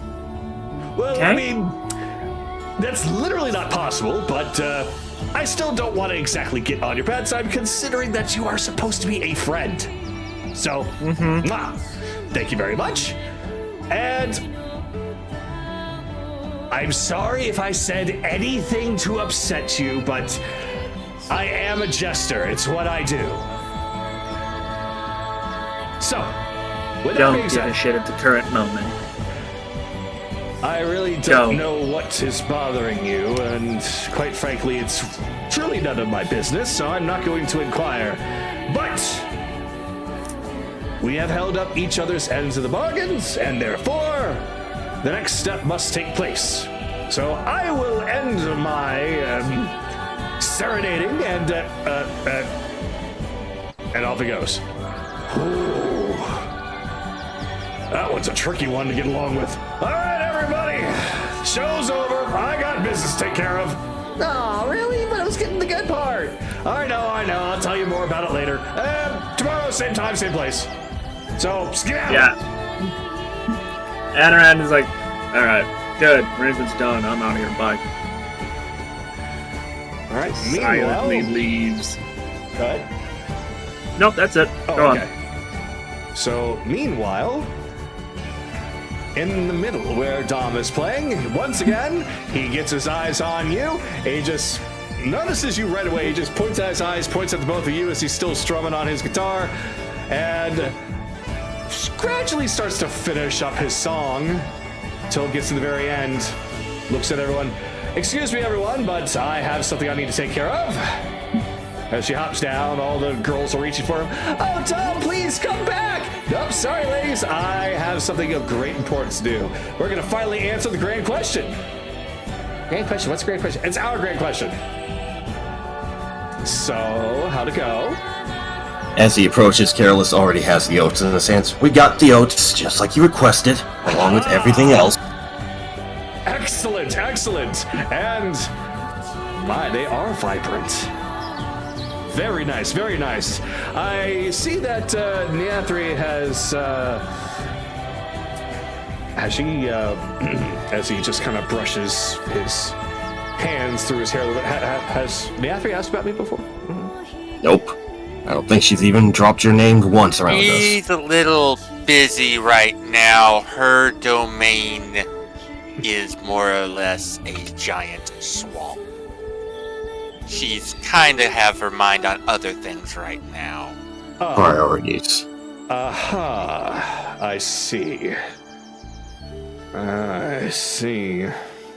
She's holding up the best she can at the carnival, helping out there. You know what? That's probably a good place for her right now. If her home is, as you say. That's a real shame to hear. That's... To think the drowned king would... No, I shouldn't. Anyway. Mine's going a mile a minute. You got what you needed. All right, I'll go and address Mother and Father. And we'll see about getting this thing all sorted out. I can assure you, as long as everything is exactly as we were hoping for, you're going to be invited into our little bit of an inner circle. You're going to know a lot of things that most people don't know. And it's going to be for your own good. Anyway. So this all had a point, right? This wasn't just... Oh, absolutely. It has a point. The grand question is going to be answered. And you won't tell us what the grand question is until you do whatever you need to with all these items, I'm guessing. Absolutely, because we need to be absolutely sure. Because if there's one single mess up, then we can't say it's an answer to the grand question.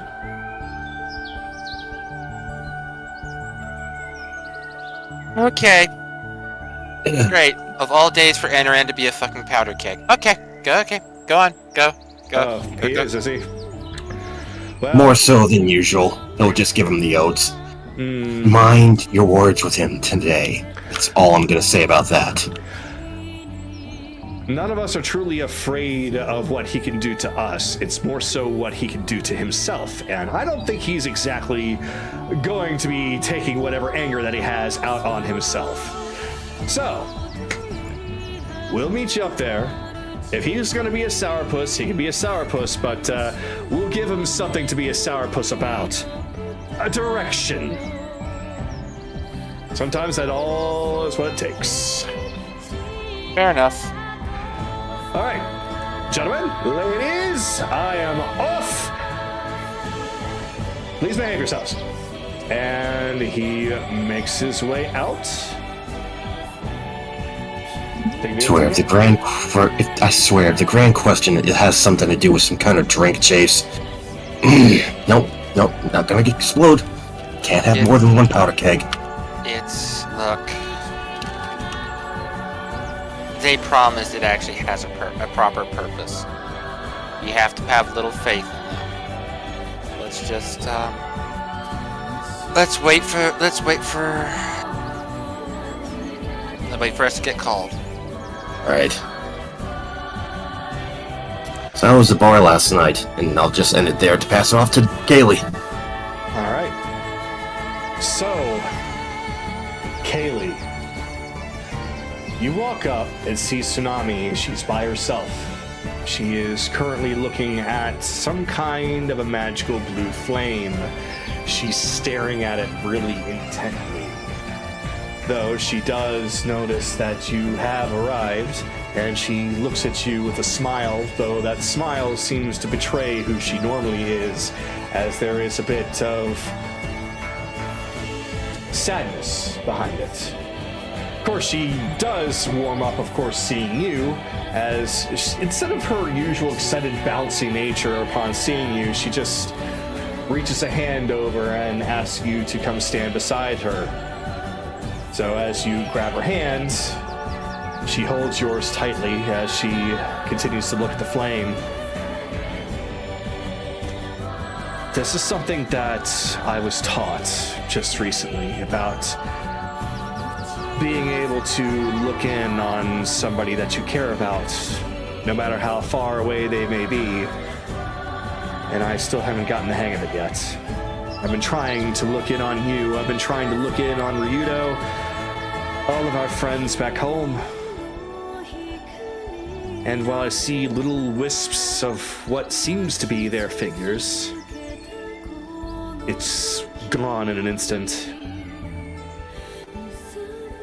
I never thought I'd say this, but even though I'm here finally, I wish I was still home.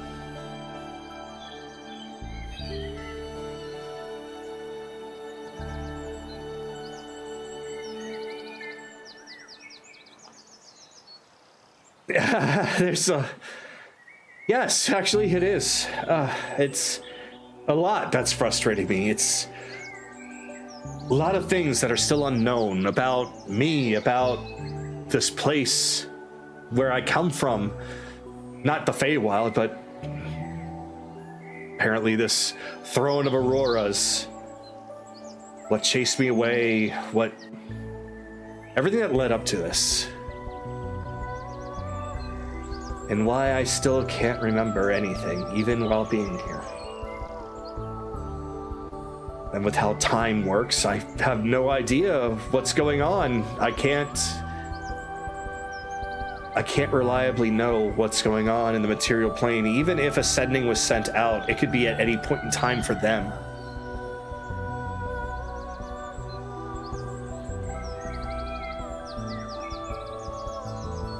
News. All right. Sure. What news? Oh, you do? Oh, okay. You learned something. Just turns and has both of your hands in hers, and she looks a little excited right now. Like she's finally gonna get an answer. Jabberwock.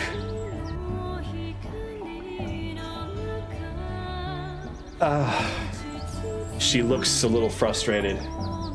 Here I have an answer, and yet it's not one that I can even think about. I don't know what a Jabberwock is.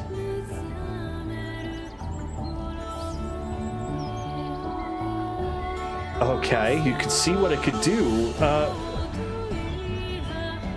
What is? Okay, I gotta get my mind wrapped around this. Start from the beginning. Tell me what it is, and I won't have you try and type all that out. To mess it. Oh, that's okay. So it's at that point that she looks pretty distraught.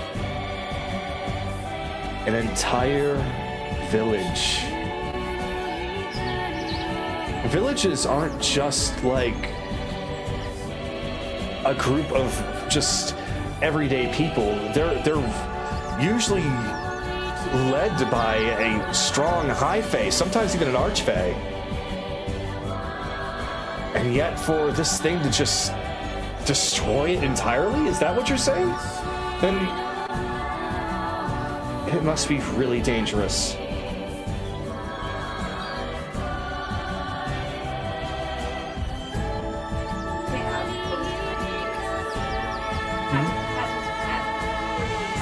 You're gonna have Kaylee basically go into detail.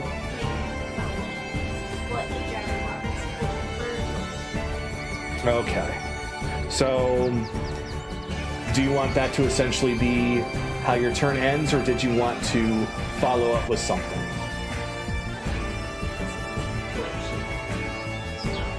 Okay. See if that dog's remember. Okay. So she turns and sits down on the edge, and she invites you to sit down next to her. She puts her arm around you as you essentially start to explain to her everything that you've learned about the Jabberwock, about the research done on it through a different chaser of dreams, and basically anything of any importance. Tsunami just takes the time to listen, though the longer she listens, her head continues to slowly lower down as if she's exhausting herself trying to remember and failing to do so. But she's trying. She's trying. So, as you are taking your time to tell Tsunami about that, we go over, and Belle and Akira, for what you see Finian has his violin out, and he's playing some softer romantic tunes, very different from what Dom was playing. Yuki is nearby listening. She's got her pipe in hand as she's just slowly, casually smoking. Veronestra is up at front, just enthralled with the music, along with a lot of people that are trance, fairies, dryads. They've all seemed to gather up. Most people that are under Veronestra's leadership.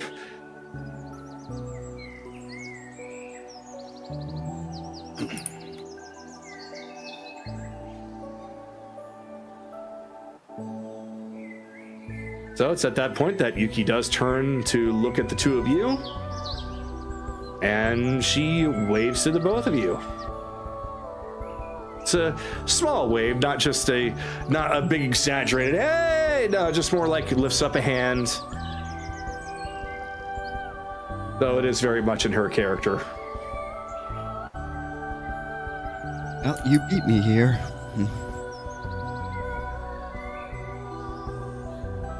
Welcome back. Gathering. Yep.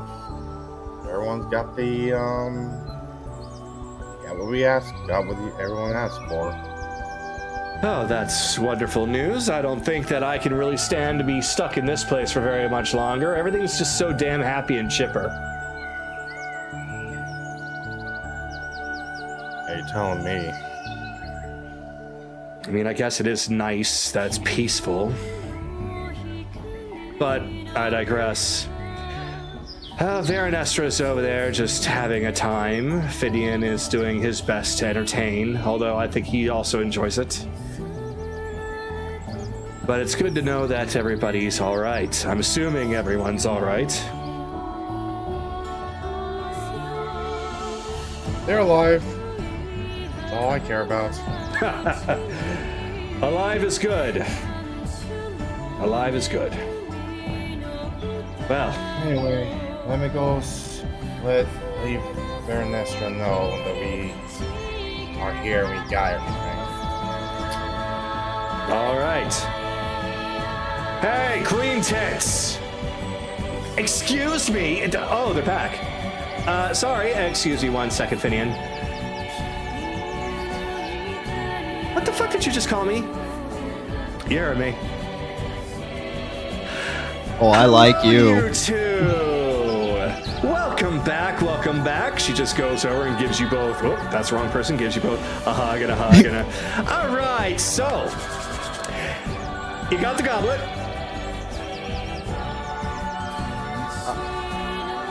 One of them has a goblet, yes, but yes, we do have everything. Ah, great. Okay, so if you have the goblet, in fact, since you're here, that must mean that you have everything. Well, I guess that means that we're finally going to get the answer to the grand question. Okay.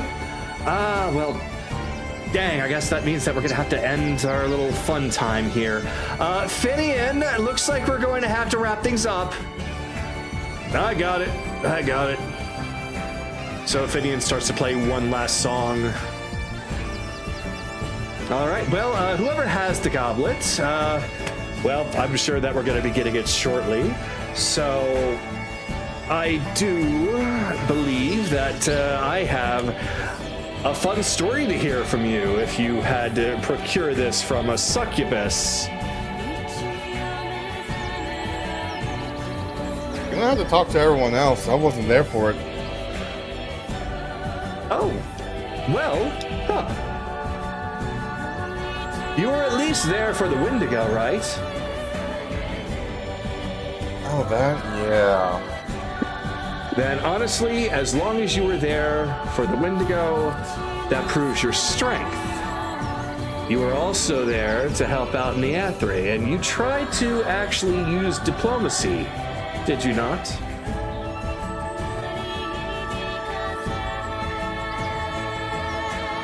Define diplomacy.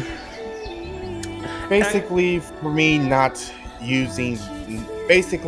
being a murder hobo at first. Activision is a little upset, but at the same time, we understand the predicament. We were hoping that perhaps a more peaceful exchange could happen. So on and so forth, blah, blah, blah. But you got what you needed, and you were at enough trials to still show off the kind of man that you are. And the kind of man that you are. So, everything's gonna be fine. Just as long as these are the genuine articles and you aren't pulling the wool over our eyes, in which case we'll kill you. Oh, I would love to see you try to pull that trick. Haha! If you want to drown him in the water again, be my guest. I'm not going to help him. Oh, that's an invitation? Oh, I'm nursing a grudge over that. Ooh. I love you too. Oh, good grief. Are we gonna be going anytime soon? Because I would very much like to get out of this place of sunshine and roses. I have business I need to do. Well, aren't you fussy? Fine. All right. Everyone, get ready. We are on our way to the Sealy Court. The grand question will be answered, and all will be right in the world. At least temporarily. So, I will see you all there. I swear to God, if this question is something along the lines of, is a taco a sandwich, I'm going to kill everyone in this court. Well, we'll hear about this later on. Now, we're just going to play the waiting game. Since you didn't take me with her, I'm going to assume that they're going to call for all of us at once. So, I guess that means that I'm going to be hanging out with you now. That, or you were supposed to walk over the green tits joke, which... that was funny. I'm gonna use that against her. Please do. I would love to see what she does. So it's at that point that Finian finishes up his song. I thank you all very much for coming to listen. That is one of mine. I haven't performed it in front of many people before, so it was very nice to actually have an audience for once. But duty calls.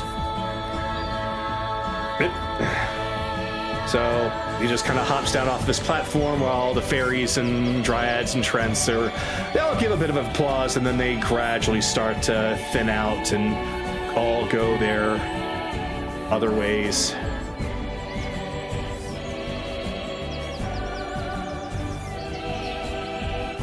So since Finian is available, if either of you wanted to ask him something, you can. Otherwise, we will move on.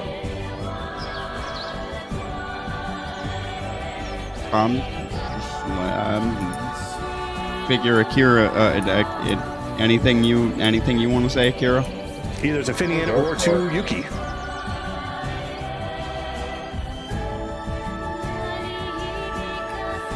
I don't have anything right now. Okay, that's fine. What about you, Belle? So how have what got you performing here? Well, there was a lot of performances already going on. This place is just a big city of entertainment and music and just fun. And it's kind of refreshing. So I wanted to get in on it. And Veronestra recommended that I perform for her and a lot of her friends. Since Dom is already, well, dominating the middle.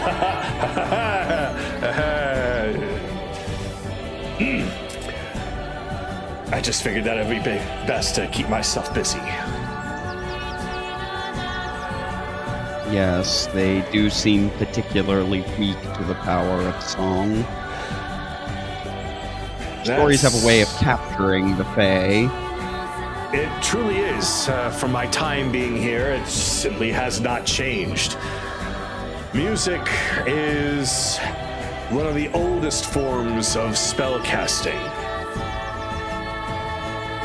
Poetry then moved on to different types of tongue and dialect and gestures and so on and so forth. But they do say that music was essentially the birth of magic. Of course, it's about as universal as laughter. Mm-hmm. I've listened. I've been regaled with many songs that I deeply enjoy in languages I don't even speak. I'm sure many others could say the same. That's the fun of it, is it not? Though there are those, of course, that either abuse it or whatnot.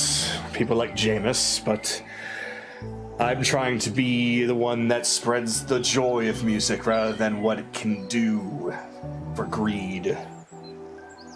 Even though I'm then, not of course, exactly there's the far, spoil but, sport. Then, of course, there's the spoil sports who complain that subtitles don't appear.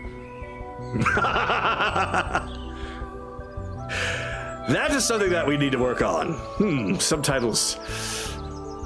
Perhaps with some smoke of some sort. Have the smoke form into letters. Smoke, skywrite, maybe arcane mark if you could time it properly. Ooh, skywrite. That would be quite the spectacle. Sing in a different language and then have skywrite show up in common.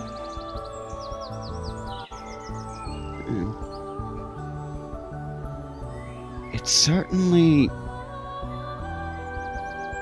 We might have to experiment with a few things later. Well, I don't know if that would be necessarily while we are in this place, but... When there is ever a time that we need to reach out to a lot of voices or a lot of ears at once, then we can probably try something like that. But until then, I think we're supposed to be a little bit more on the down low.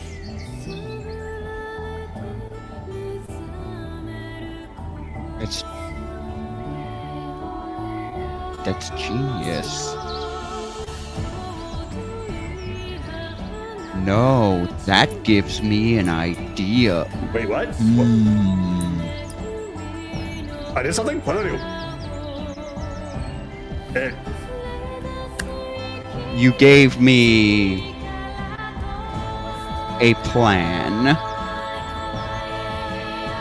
I'm It's not sure just if I should be figuring out excited or the terrified. execution. Yes, but Great! Excitified! scaroused. Caroused!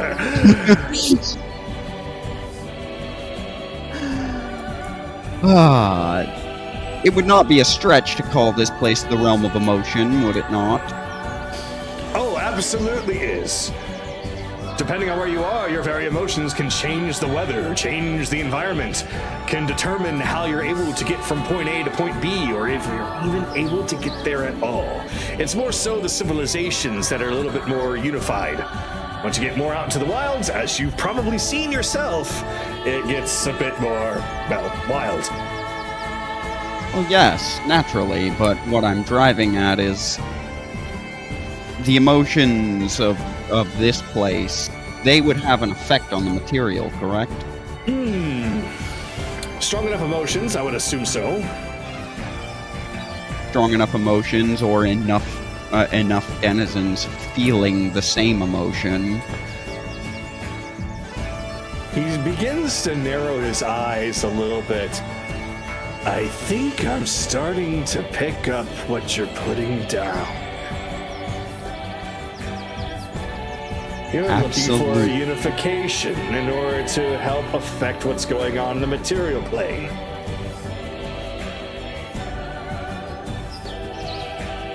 You're almost there, Well, I wasn't exactly Politely, always the smart but... one. Oh, no, you're very close. What I'm driving at is, if the connection can go one way, why couldn't it go the other? Strong enough emotion on the material could do the same thing here. I would be more than willing to bet all the suffering we've encountered on the material plane has been part of the reason for the pockets of extreme hostility here. The two-way connection is what I'd theorize. That's an interesting Obviously, theory. it'd I be never more- thought about it like that.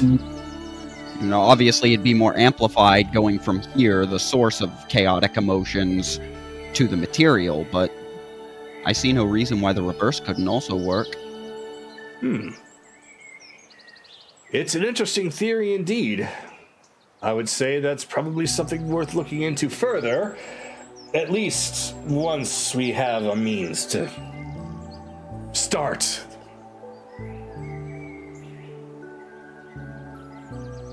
I think I might. I think I might already. I'll brainstorm a few things, though.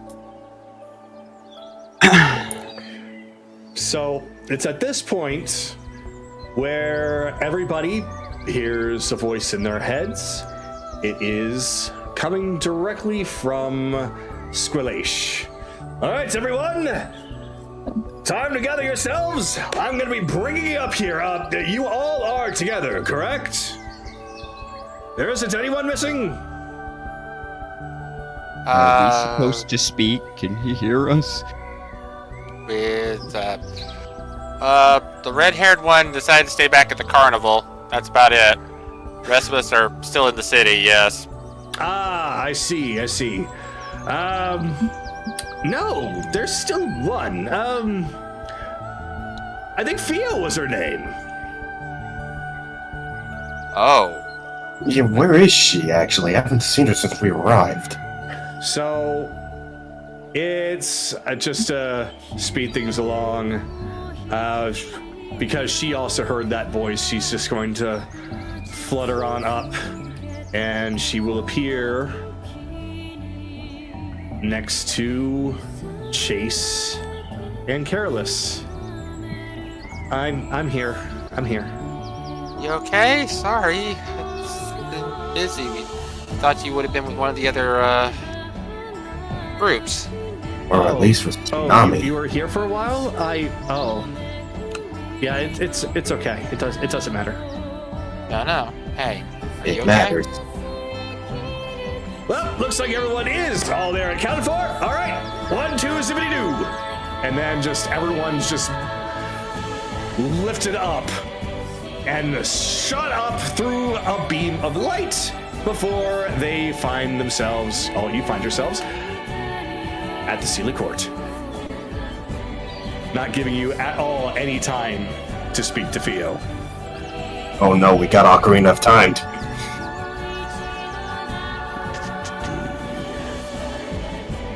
All right, how are we on time? Perfect. We're actually doing great on time. All right, so this part's going to take a while. So right now is where I'm going to say everybody should absolutely take a 5-minute break. Okay. Fair enough. Going to put the screen on Be Right Back, and we will be right back in about 5 minutes.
Oh, right. I should probably get music too.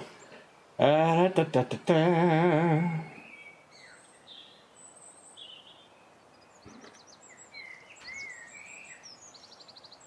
That's the wrong chat.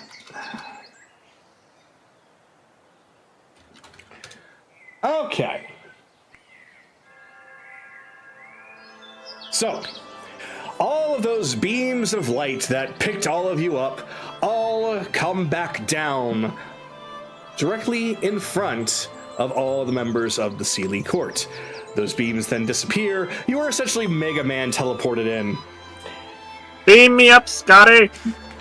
So, with that, you all find yourselves directly in a line, all nice and organized, with all the members facing you, and with Oberon and Titania up at the top of the stairs.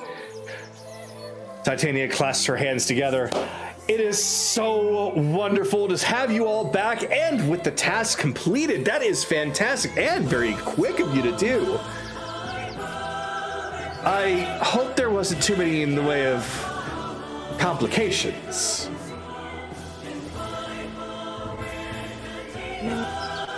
Depends on what you determine a complication.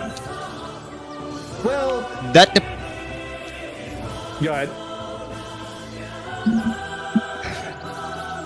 depends on what the purpose of this is.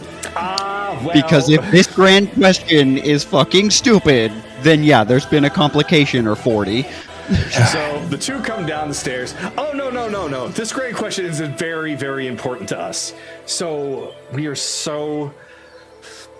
She's trying so hard. This just so... See, it's that to us you're adding on. That's making me paranoid. I can't wait. Let's just do it, okay? No, when are you not No. paranoid?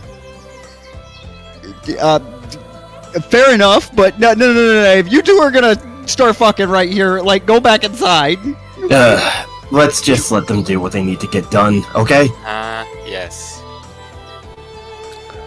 Please present all 4 artifacts.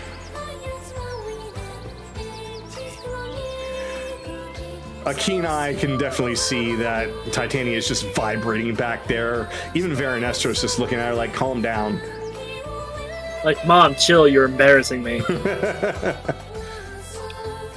Hand over the various items. Very good, very good. This is indeed the genuine goblet. Daryl's will hand over the oats. From Lady Nanthry herself, sire. It's one thing to just take what you need, but it's another thing in order to receive it as a gift. And that Neathri trusts you in order to give this to you means that she has a lot of faith in you. That speaks a lot, considering what you had to do in order to get your hands on it. I'm fine. I'm fine. I'm fine. He's not fine. I said I'm fine. Yeah. He's absolutely not fine, but he'll get over it. He better. Do you want to know how easy your people were to fool?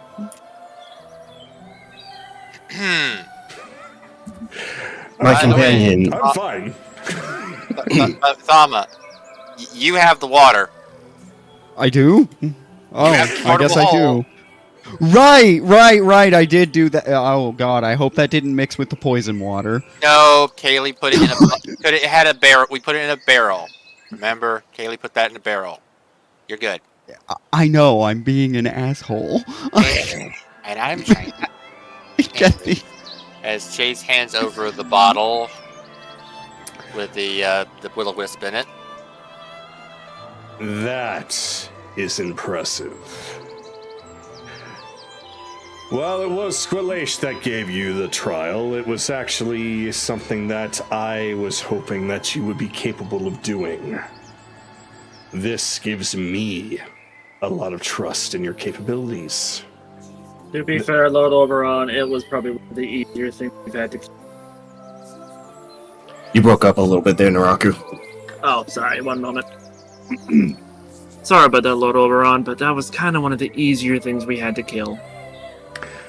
We also had time to prepare a perfect trap for something like that. It's not about how powerful it is, it's about how you go about it. You use several different things in order to make the fight go in your favor, like a real hunter. That did happen, didn't it, Kaylee? I missed what Kaylee said, I'm sorry. Yeah, what did Bun say? Prince of Frost. He said we also saw the Prince of Frost. Had a conversation with him, too. That's why I said what I, because to draw attention to that real quick, because... The plan was planning Anyway. on trying to start a coup with with Oberon and Titania. Yeah, that information... She was going to mention that he looked upset about it. I told about the whole coup. I did not do the whole insight thing because of what Anaran was doing at the time. I know. That's why Kaylee was mentioning it. So then basically he knows about the coup, but then Kaylee mentioned...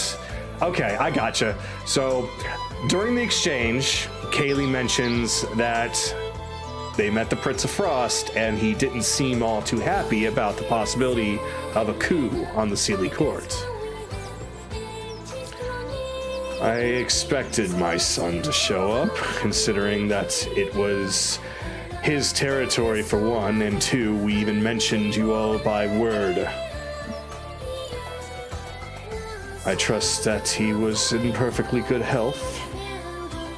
From what we could tell, he seemed perfectly fine to us. Very agitated. Very agitated. You told him we were coming? Yes, Anaran had asked them to send a note so we wouldn't get nuked the second he saw us. Yeah, and the last thing we need is him attacking us, so... Yeah, Thank you, wasn't Anaran. here. I wasn't here for that the first time, so this is fair the enough. first I'm hearing about it. Okay. Oh, that's right. So hand over the water, comma. There's a look of relief on his face, though he's got that stoic expression for the most part. Kaylee, when you tell him that the Prince of Frost showed even a modicum of worry or concern for the Sealy Court, that shows on Oberon's face a feeling of my son is still in there. That's why she was waiting until now to say it. So, with Oberon looking even more relieved than before, he happily takes each of the items. If you would humor us for a moment, we have a question that needs answering with these items. So if you could step back. Let's see, considering how many there are... Now we this get to tiny see thing you. isn't quite going to do the job, so let's up it a little bit, shall we? He takes the goblet and casts a spell on it in order to increase its size and levitate in front of everyone. All right, everyone. It's time to answer the grand question. Oh, good. Sorry, everyone. I know that this was a lot, but trust me, this was really important. All right, everybody, gather around. Okay, now we get to see if the possibility of me having developed shaken baby syndrome from a Wendigo was worth it. Anaran just baps Belle upside the head with a wooden spoon. So, first, they take the goblet. Of course, it is in front of them, large size. They take the will-o-wisp and break it open out of its bottle. It looks like it's trying to escape, but Oberon just snatches it and just shoves it right underneath of the goblet. And it does not move after that. They pour in the water. They pour in the oats. And they begin to cast a bit of a spell. And finally, after just a few moments, there is a strong aroma coming from the goblet, a very pleasant aroma, very likely due to how those oats were such a high quality. Each of them, even Ectogurn with his hooves, pulls out their own separate chalice and they dip it in. They raise their glasses. And then Titania says out loud, finally the answer to the grand question. And they all take a sip. That's it? That's the grand that's the answer to the grand question. That's what you want. I know, but I was expecting it to be a lot better than this. I don't know. I feel like they just struck the magic 8-ball, and the magic 8-ball said "fuck off." Give him a minute. 42. So, Veronestra then takes a sip, and then she goes, what is this swill? I don't know. I think it's actually kind of good. Like you and me both. It's actually kind of strong. It must be from the oats that's that strong, but at the same time, it's missing that, what is it?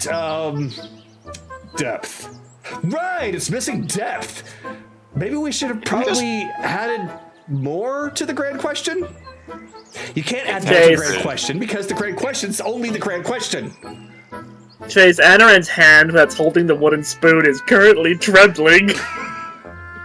Just Kagato, quick investigation check of 26. I did give them the not poisoned water, right? You did. You gave them the water. I'm gonna look at Anaran. And with my free hand is slowly lifting my scabbard, and it is starting to vibrate. Gentlemen. Lightning is sparking around Careless's body. Guys, looks can be deceiving. Let them finish. So, Titania just takes the goblet, picks it up, and then slams it on the ground. This is bollocks! We were promised a great answer to the grand question. It just topples all over here. Veronestra just goes over, gives it a good kick. No. Well, So, that was a big enlighten waste of us. time. Please enlighten us. What was the grand question? Oberon just looks at all of you. What would happen if an angel, a demon, an archfey, and an undead walk into a bar?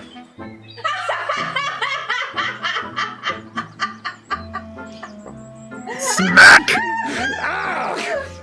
Smack!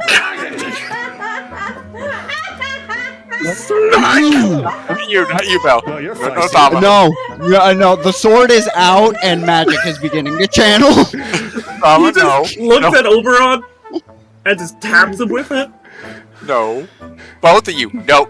Off, both of you. I literally walk straight up to Ectogurn. Anaran, show him what happened to his people. Well, hold on a second. So Anaran comes around, taps the Tanya on the shoulder.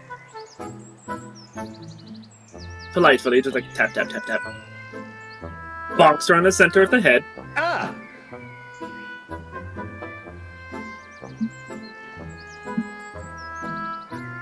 Go ahead. You're chivalrous. So he'll just bonk him on the side. Ow. Okay. So, That wasn't the sunbeam. Each and every one of you deserve that. I hope you understand that. But that was Who- the who grand gave- who- question. It was a question that Squillace asked during a damn comedy tour. Looking at Squillace now. Well, I mean, it was a great question. I mean, what is the result of an angel, a demon, an archfey, and an undead walking to a bar? Kagato, I rip his hat off. So that's why I decided that this would probably be a great way for you to. Squillace, you said a little bit too much. Now Okay, I know it was so- all your idea. here's the thing. You got your answer. What happens when an angel, a devil, what was it? An angel, a devil, and a Demon. demon, they walk into a bar. They say, ow.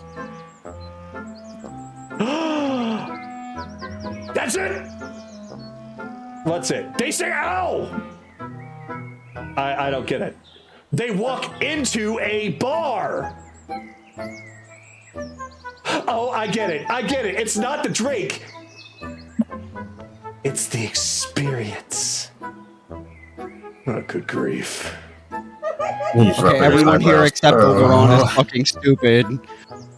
He's dragging Tom away. Come on. No. I'm not. I just. No, I know how, if this little fucker's responsible, I know how you're gonna make it up to all the pain we went through up to us. It's very simple. He wants to you gobble can back, have it apparently. back. We don't need it anymore. Okay. Cool. Okay. So Kaylee has Relation. secured one goblet of frost. Okay. Because there's a loose end we have to tie up, and I just got an idea you're gonna help with.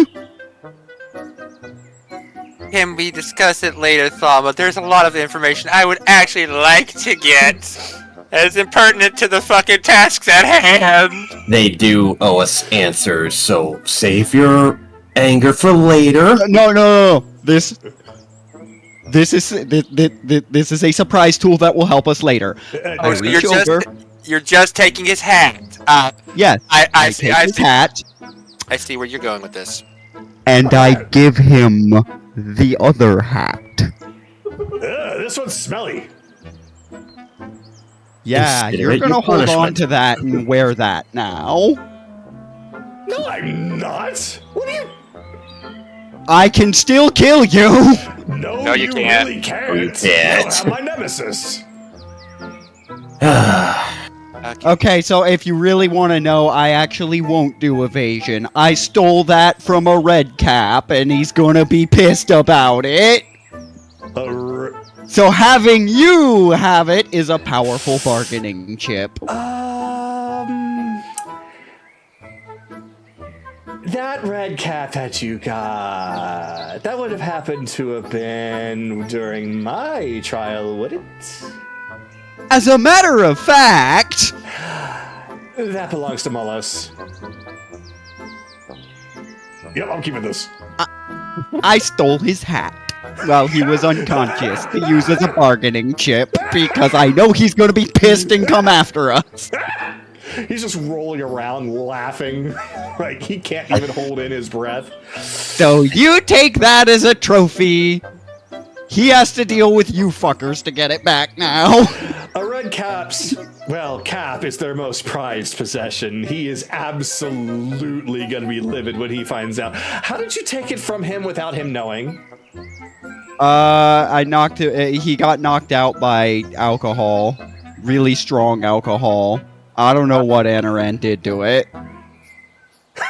Anaran sticks his head up from the water because he's currently in the pond. I didn't even realize you were over there. He just sticks his head up. There's like a bubble of air that just pops because of the cap of the water breathing. I drugged him with a material plane hallucinogen. With Kaylee's help. You see, this wasn't entirely pointless. They're proving that they're very creative as well as strong. Yeah, how do you think? You're right. Even though the answer to the grand question is, well, bollocks.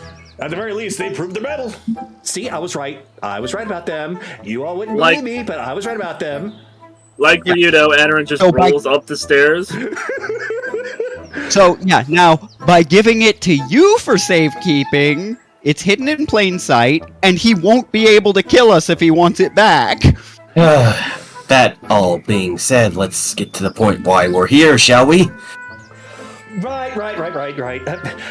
Much apologies about this whole debacle, but, well, we really needed to know, and we just didn't know that the answer was going to be absolute bullshit. So, at the very least, you all got to see bits and pieces of the Feywild and understand the different types of people that you can come across, and you got to use your power and ingenuity, and I don't think they're falling for it. I'm trying. Lady Titania, I can kind of see why the Inu clan wants your head. Or at least your throne. Well, they are pretty. I mean, I'd bow Well, my that- head on the wall. I mean, Oberon does it all the time with all the things he gets. Not because they look pretty. I mean, you admire them.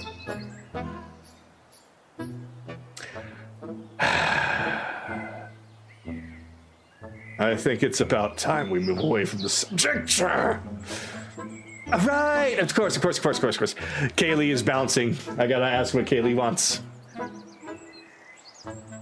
She's vibrating.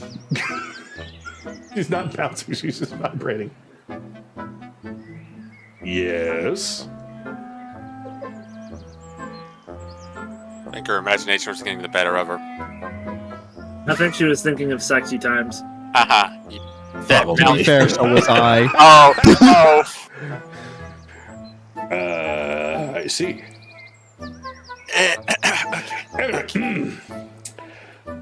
I think it's about time we go on ahead and get going with the rest. You aim high. Right. Again, sorry. Hugs for all. Hug. Spoon! Spoon? Bonk. Well, I didn't know that was. It doesn't hurt. I don't know. It doesn't. I didn't realize that was how you hug someone.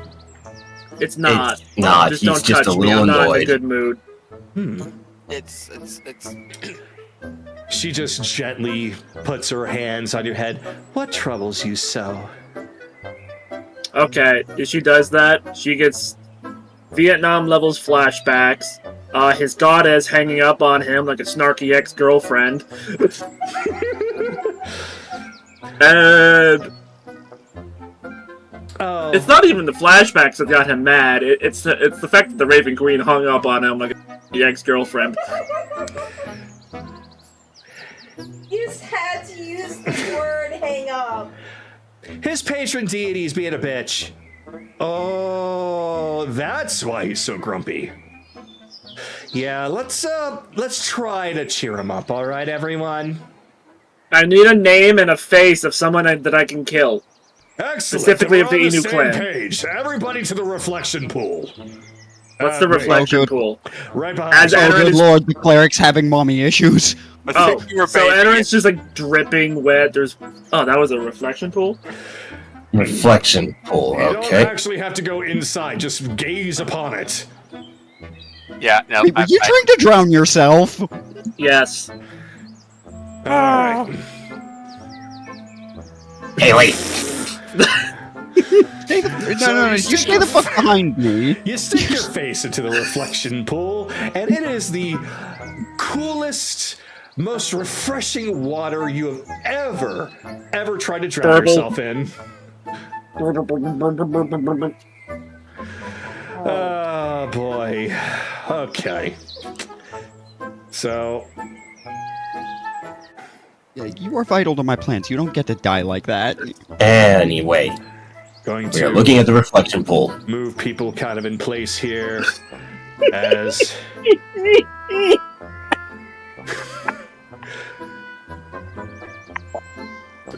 this will work. I was gonna say that Titania reminds Kaylee of Ryudo. I'm glad you enjoyed that. That's what she was saying. Oh, That's what she meant. You're not allowed to die. I need you for my Grandmaster plan. She thinks that She's not tickled to rock you. Titania is like Ryudo. Titania is like Ryudo? Oberon is like her. okay. Time to make some changes here. So give me a second as I set some things up. You all are in the right place. I just need to get music options because it's going to change a few times. And okay, here we go. Dear, if we're going to be doing this whole thing with the reflection pool, should we probably, set the mood maybe just a little bit? It's kind of bright out here, and they need to be able to see every detail. You just want to be a spectacle, don't you? Yes. I need to see every detail of people I am going to kill. So yes, details would be nice. Very well. So Oberon just waves a hand, and the atmosphere changes. Everything goes dark, almost as if you are in a movie theater. And Wait, why are we in the inside of my mind? The pool illuminates. All right, everyone. We're about to show you some people, and we're going to explain why they're important. Pulls out the bucket of infinite popcorn. Hey, wait! Anaran pats himself. Son of a bitch! Hey, pass that shit over here! Shush! The show's about to start. Please silence your phones. That means you, Anaran. So, yes, actually, you see in the reflection pool that there's a couple of advertisements for different kinds of Feywild activities. The damn commercials. I know, honey, but we have to let it go through. Finally, after a few, need to know who to hunt. Just install ad blocker already. There's an image of a little fairy just flying by, making little ding ding ding ding ding noises. Ding ding ding ding ding. It's getting really obnoxious, louder and louder. Somebody shut it off! I got this. Shoots an arrow. Text just You wouldn't appears in the download pool a that says, wagon. Please silence your fairies before the start of the show. Up, I got this. Just stick Theo in my mouth again. Damn it! Just She just limply lays there as you just hear her say, well, I guess I'm not going to see the show now. Mama! Take her. all right. Just pull her back out. Sorry. Just thunk. We kissed again. I think it's about to start. Quiet. I don't think that's technically true, but no. Knock him off the back of the head. Shush. So, all of you have probably been hearing a lot about the Drowned King. The truth is that we've been dealing with him for some time. Unfortunately, there's very little that we can actually do. In fact, you did notice that there was a barrier outside of this entire city in the Sealy Court, correct? We did. The pool shows an image of... I'm going to get rid of these. Hold on. Ambience off. There we go. Yeah, Veronestra just yells out, "Shut the fuck up, birds!" Much better. Anyway, so in the pool you can see what appears to be the town of Yggdrasil as it slowly zooms out. You see this large, translucent dome just covering it and the Sealy Court. It has taken essentially all of our focus and magic to keep that up. We cannot leave here. We cannot make inquiries. We cannot reach out easily to allies or enemies alike about this. We are essentially powerless trying to do anything more than protect our own. The fact that you all showed up has been a bit of a blessing. Although, there's been a lot of new faces. We'll get to that. First thing that you need to know is that the Drowned King has not been seen. Nobody knows what he looks like. Essentially, when it comes to him... here we go. Refreshing. No one has ever seen him, or at least no one has ever done so and survived. So even I don't even know what he is and what more he's capable of. As you no doubt know already, he has taken the throne of Aurora for himself, using his power to start spreading a storm, bless you, across the land every time the sun falls. For mercy, he's still checked by the rising of the sun, but with every domain he conquers, his influence is able to spread further and further. It'll only be a matter of time before he knocks on the door of the domain of Sunrise. But our options are very thin, mainly because of his attack dogs. And there's quite a few of them that you really need to know. All right. Let me get some music here. Curiosity question, Kagato. Yes. During our time in the realm of winter, were there any areas affected by the Drowned King that we saw? None that you saw. Car. Let me get the music down. Okay. So, the first that appears in the pond, there is a figure gradually forming in the shape of a large armored figure. The armor was bright and colorful with shades of blues and greens, grasping a massive sword in hand. On top was the head of a frog, grinning widely from ear to ear with an overwhelming sense of superiority. A crown was adorning his glistening, slimy head, indicating his status as a ruler. That is a relatively low-ranking high fae of the swamps, but he has recently gained a lot of power somehow. Quite a lot of influence. Likely due to the constant rainfalls. We have no doubt he likely has ties in some way to the Drowned King. That is Blauerbach, leader of the Bullywugs. And somebody the guy that pissed off Neothra, got it. That'd be the one. Blauerbach is rather cowardly and tends to let others do his dirty work. I still wouldn't underestimate him, though. Still, I would say that it is Baltoth that you should be really concerned about. A second figure joins the first. Smaller, blue-colored, and far more modestly dressed frog-like being. An expression of intrigue forms on his face, though a slight sinister smirk betrays his otherwise approachable appearance. Being a bullywug, he's still very cunning, and literally lash out before you even expect it. That, and he has some poisons I doubt you and those on the material plane are very familiar with. Even we are not very familiar with them. No doubt they do seek to become true Archfey rulers of the swamps, especially with the Drowned King creating so many.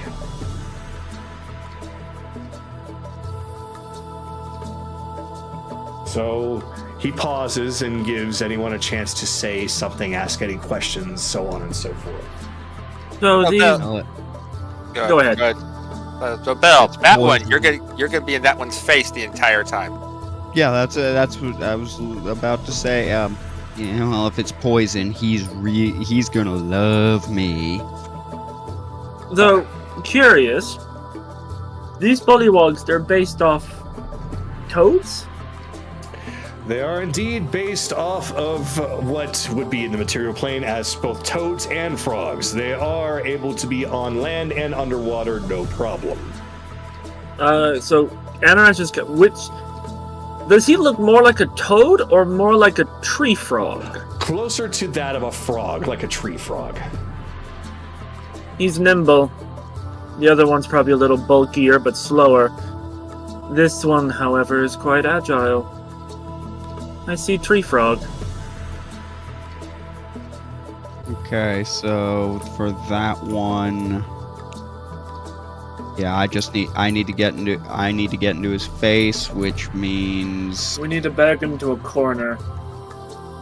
Figure that one out when we get one.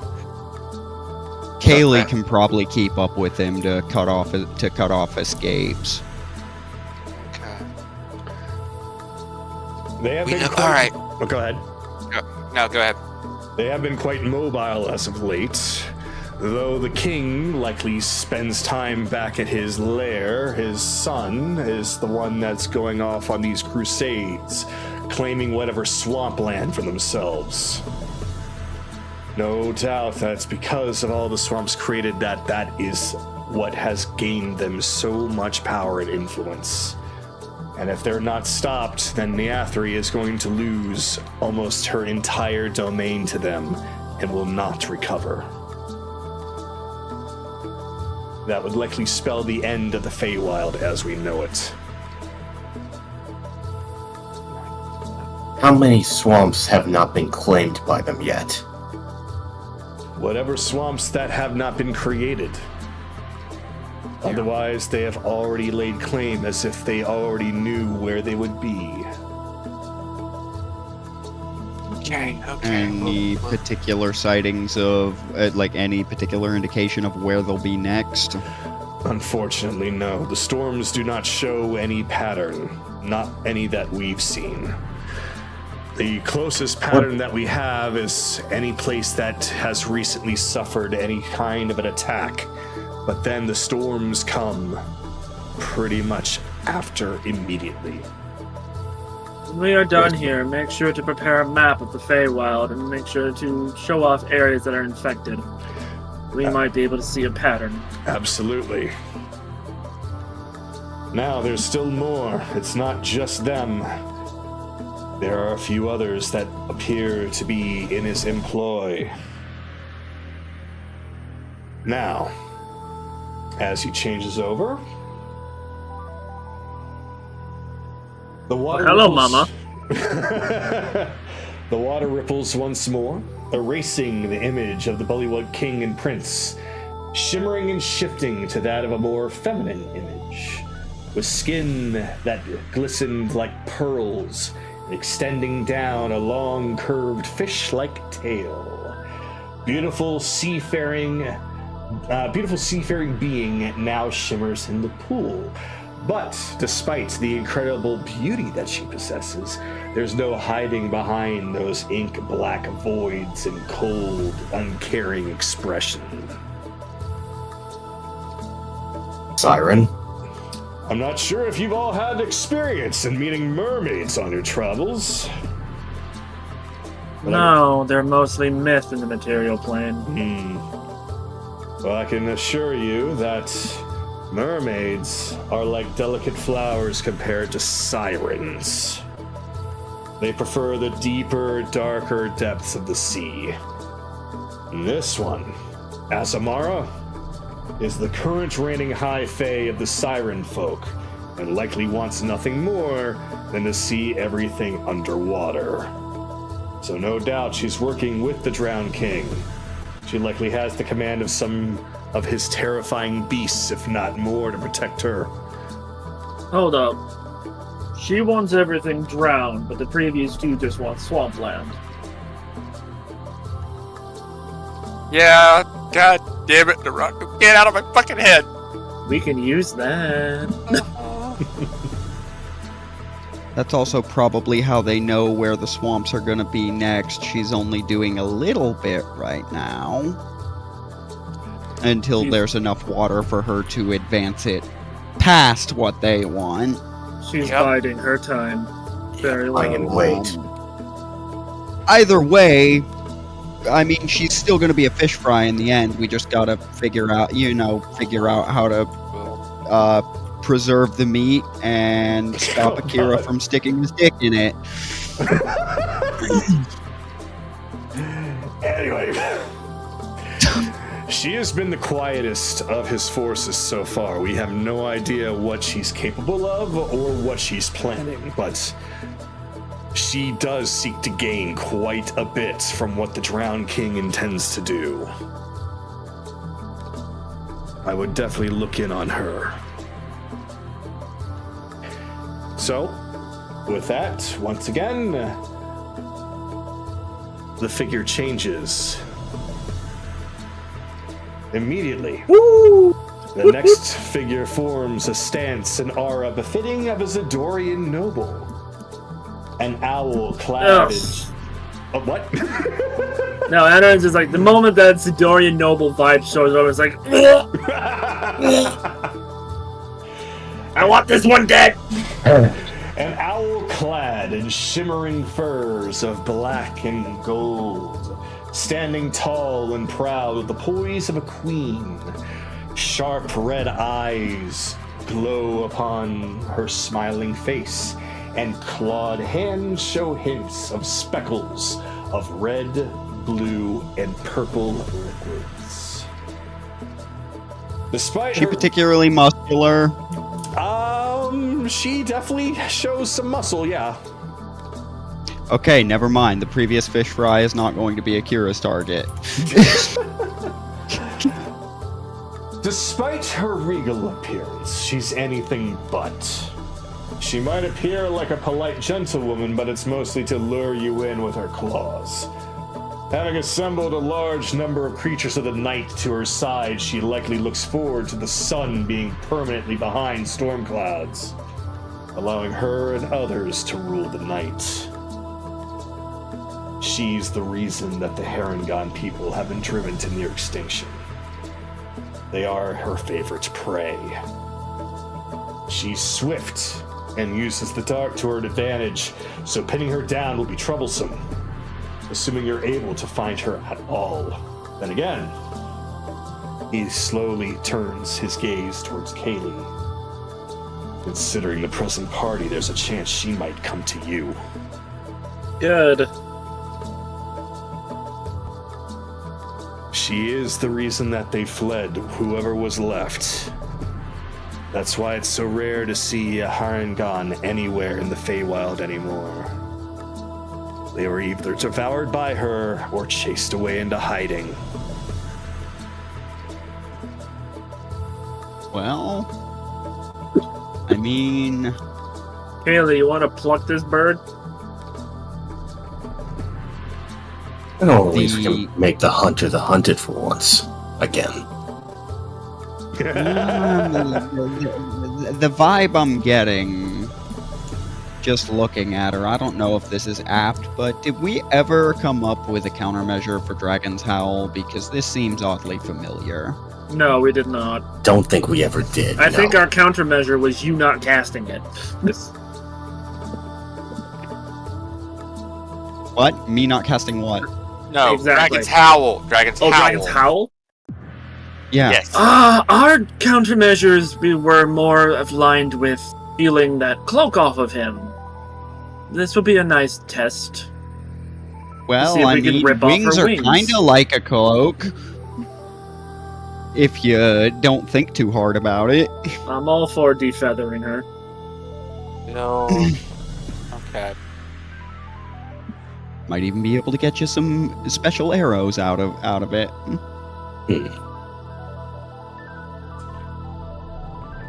So, with that, and thus comes to one of the more important ones that we need to discuss, especially since it has been brought to our recent attention. And all signs point to the fact that this one indeed is working with the Drowned King in some way, because he has learned of a way to get past our defenses. So, I have a question. Is this the face that you saw emerging from Tiberius? Let me get a change here really quick. Excuse me. There we go. And boom. So, as soon as his image appears, Finian is cowering. Finian, don't Oh, turn hey, away. He's just gonna be nothing more than a poor memory soon. Oh, hey, he's Count Wolfsalot. Or Count Barks-a-lot? Count Bartholomew! You're There trying we too go. hard. You're trying too hard, Anoran. You're trying too No, hard, it buddy. sounds fine. It sounds fine. Barkula. Don't encourage him. So, with all the names being thrown at him, Squalache is just rolling around laughing. That's fine. The reflection's like, please treat me seriously. No. Before you stands an older yet... So, does he suck or does he scrape and lick? Rebellions. DM's talking. Before you stands an older yet refined-looking gentleman of the Inu clan, draped in a cloak as black as night itself. Carrying himself proudly, his image exudes that of pride and strength more than any of the others you've seen, especially for those of the Feywild. With an expression that gives off feelings of calm and confidence, he appears to be a man that personifies perfection. Allow me to introduce you to Lord Malric of the Inu clan, and a unfortunate follower of the Sealy court. At least on the surface. Malric is a very powerful archfey, similar in strength to the other domain leaders. Though despite being a fey, he believes in law, order, and purity. So much so that he's developed a magic so potent that it allowed him to completely decimate his rivals, the neighboring Kitsune people, and granting him the power over 2 domains and all of the people within. That's fine. I haven't had wolf chops in a while. I still would advise caution. With a flicker of his eye, he can make even the strongest will fall to their knees and kneel before him. We've always been on fairly neutral ground with the Inu clan, despite our differences, so it's odd.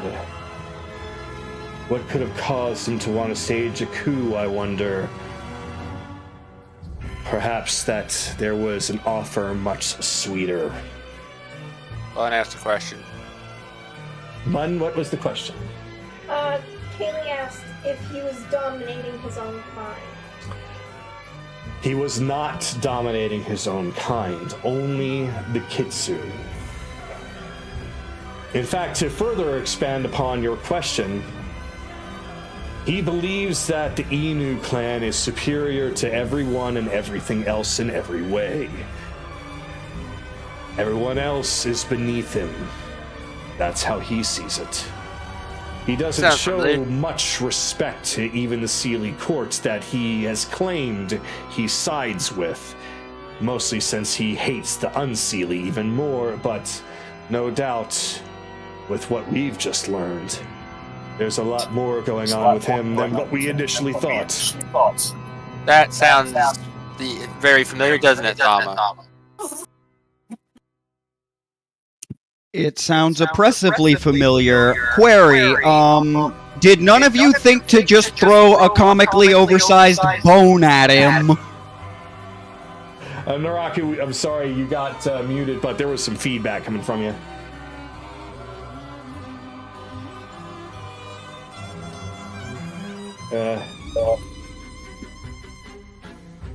Right now. Yeah, it's still going on.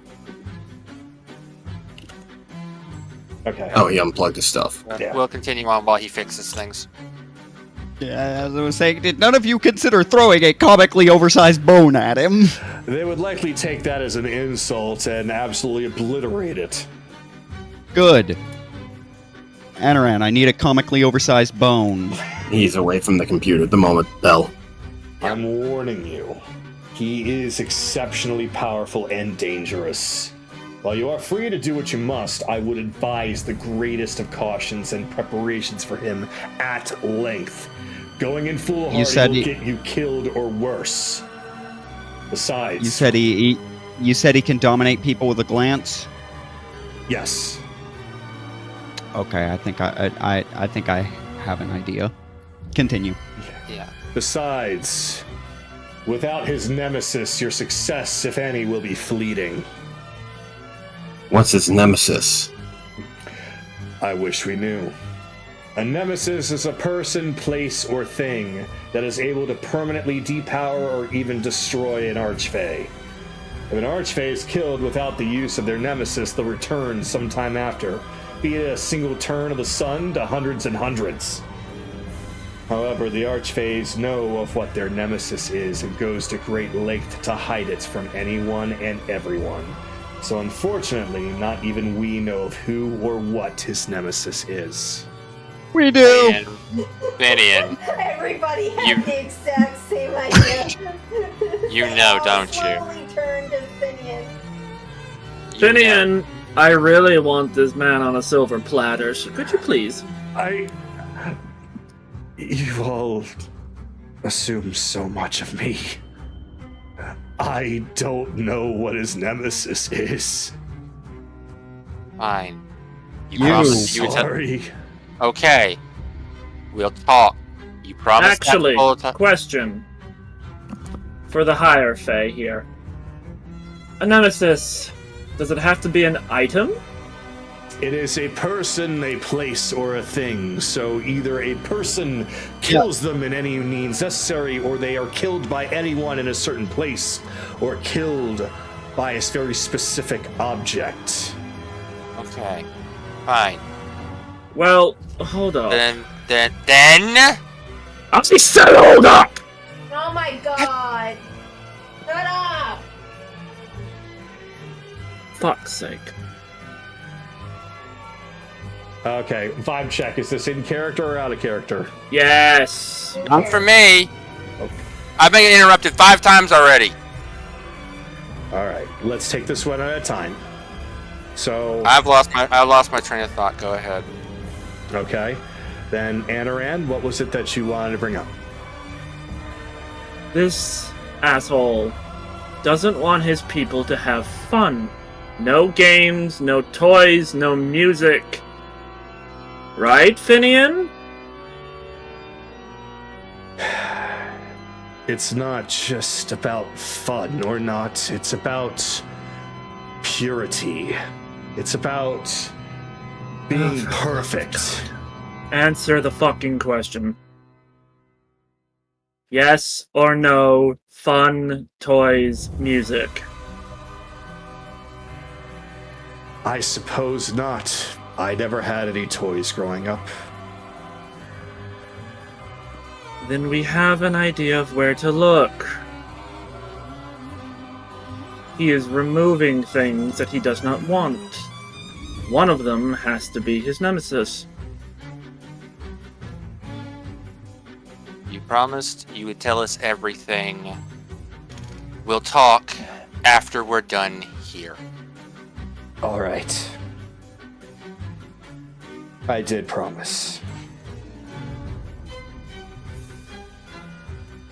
Let's continue. Okay. Now then, I do implore you all to be very prepared when you go up against him, no matter when it is.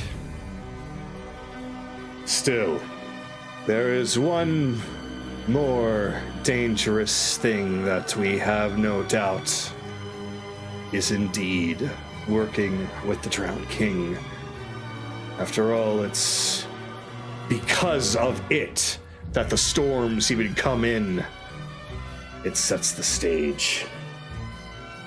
I'm gonna need everyone to please roll a wisdom saving throw of 15 or better. For what kind of effect? Psychic damage. Natural 20. Okay. Not 20. From inspiration. I also have resistance mind. to psychic in general. So, This is gonna suck. 22. Nope. Go ahead. I failed. Okay. So,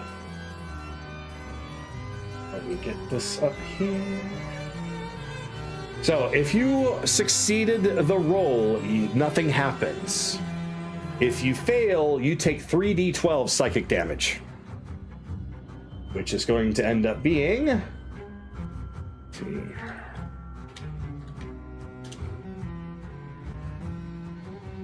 6 17 psychic damage. So it's literally just an all or nothing. 2 poofs. Oh my goodness. She only has 15 HP.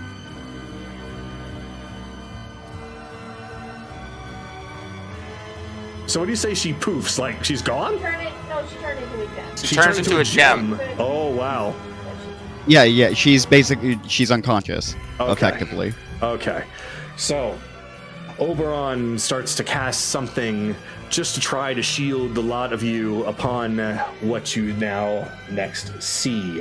Before you is a cluster of shapes and colors that make no logical sense, like an amalgamation of madness. But after a while, all of your eyes are able to focus. Even if you failed the roll, you're able to focus. With some help from Oberon as he casts a spell over the lot of you to numb the piercing pain given by the image. And once it comes into view,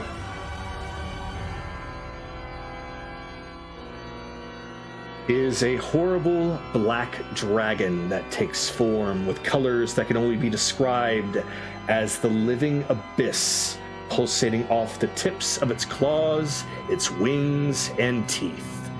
The eyes glow brightly, tempting all who would look at it directly into a state of madness. So that's it. We call it the Jabberwock. And out of everything that I've shared with you, it is the single most dangerous thing that we are facing by far.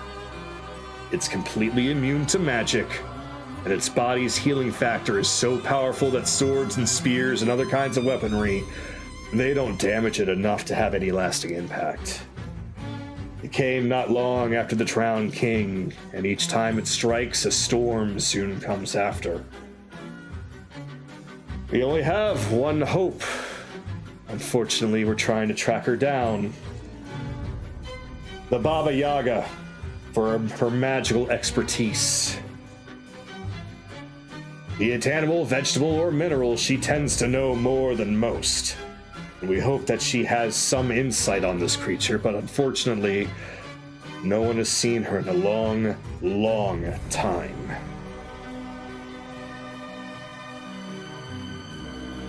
Well, this is a perfect match for us. You cannot drive mad that which is already insane. If it's invulnerable to all magic and swords and spears recovered too fast, it has to have some kind of weakness, something giving it that advantage. Yes. And that's why we need to find her. There's quite a few people that you might need to actually try and get in contact with on your journeys, because dealing with these beings that we've shared with you today is just the tip of the iceberg. We need help. Especially if what you say is true, that Vecna is coming for us as well. He's here for something. I don't know what it is, but I have a feeling it might actually be what the Drowned King has. So, Aaron is gonna take a little swim and take a look around. You say this is a perfect duplicate. No, it's not perfect. It's something that we've tried to put together based off of whatever testimonies that we have. Well, I mean, the myths always said a black dragon of some kind. No, it's not inaccurate. Kagato, I'm gonna attempt to look it over and see if anything is missing from its body. Like a horn, a claw, like its stomach is hollowed, so it's missing an organ, anything. Since it's just a mirage, you don't get to see the insides of it. It's almost like if you were playing a video game and you were able to see it's an out. somebody... So like, if you look at something that's missing organs, you actually can see the indent in the body. So if this is the best they can do, then it's the best they can do, but that's kind of what he's looking for on the outside. All right. So Roll medicine. Medicine. Guidance. Dice have. Ooh. Just to give you an idea, this is going to be a DC 25. How about a 31? That'll do it. There appears to be something off about the shape of the dragon's chest. It doesn't have a perfect roundedness to its ribs. So he'll swim under. Let's see. So. Okay. Interesting. You say this is the most accurate you could recreate it. That's correct. And this is the most consistent details you've been able to get. From anyone that has survived that has shared the tale, yes.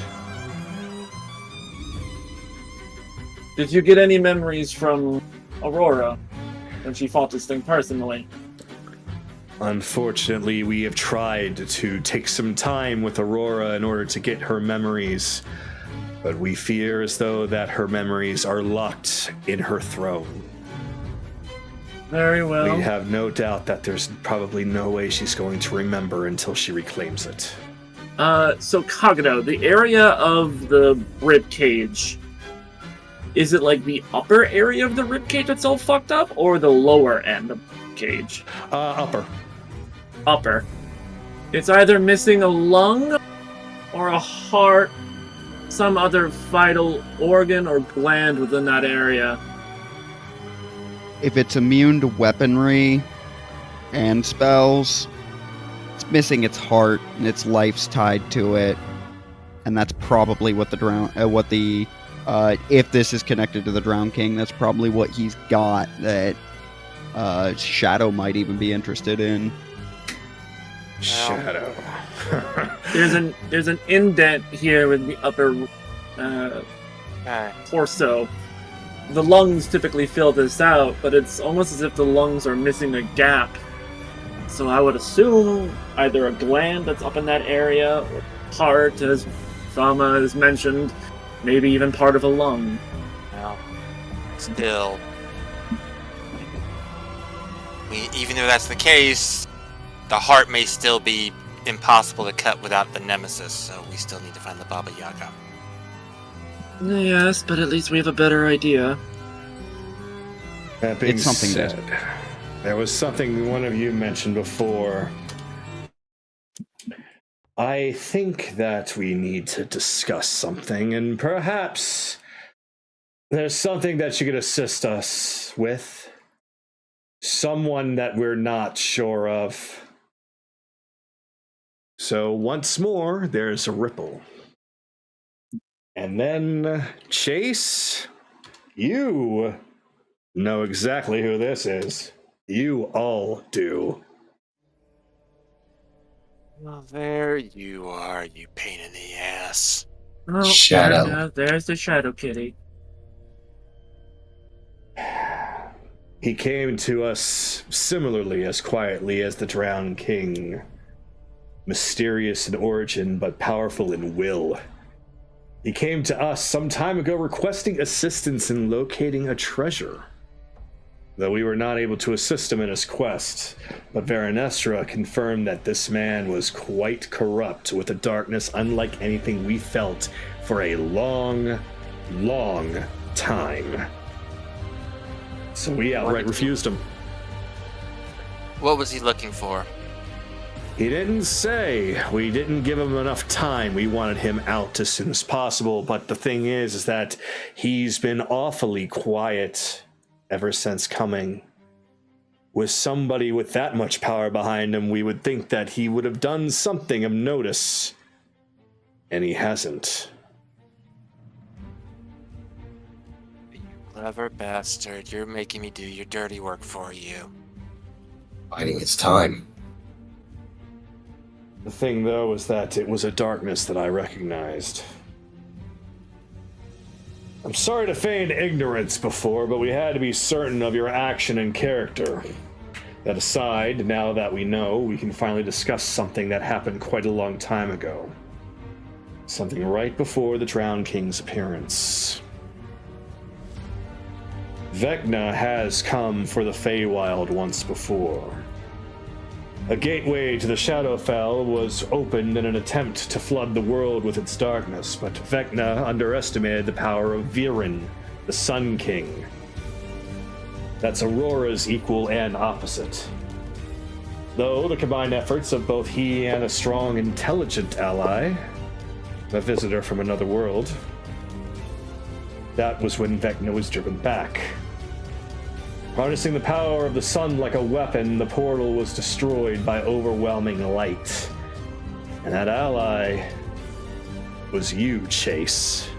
Well, sort of. Looked just like you. We've seen the statue. Mm-hmm. Anaran checked with the Raven Queen. He wasn't me. The resemblance is truly uncanny, though. Interesting. Still, he was known as Chaser of Dreams. He was brought to our lands by a complete accident, from what we understand, and we do not know who or what called him here, or if he just stumbled into the fairy ring or something, but he quickly made the Feywild his home. He stumbled in. From what we saw in the tower in the realm of Frost, he stumbled in. And it must have been fate in some way. He was He met mysterious. your son. Go ahead. He met your son first. And your son spared him. Interesting. Must have saw something in him. Yeah, looks like I was slightly misinformed. Shadow's not after anything involving the Drowned King. You told me exactly where he's going. He's heading to the realm of the sun. Vecna needs that thing gone if he's gonna make a second attempt. That relic's still there. He needs it gone. Isn't the owl the one that wants to put the sun out?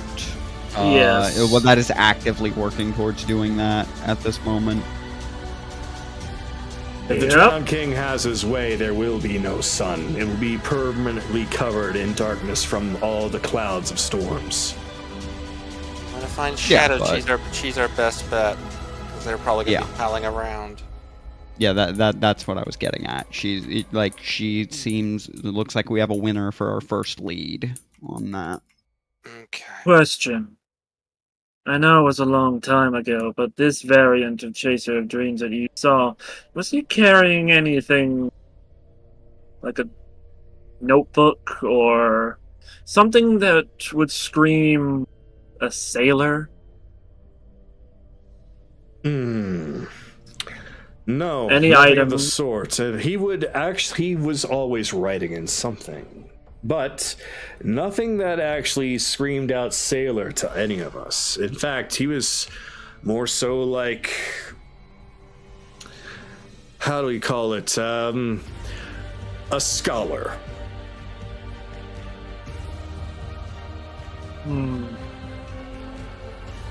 Aaron, I'm afraid I'm gonna have to join you when we talk to the Prince of Frost. I'm surprised he's not here already.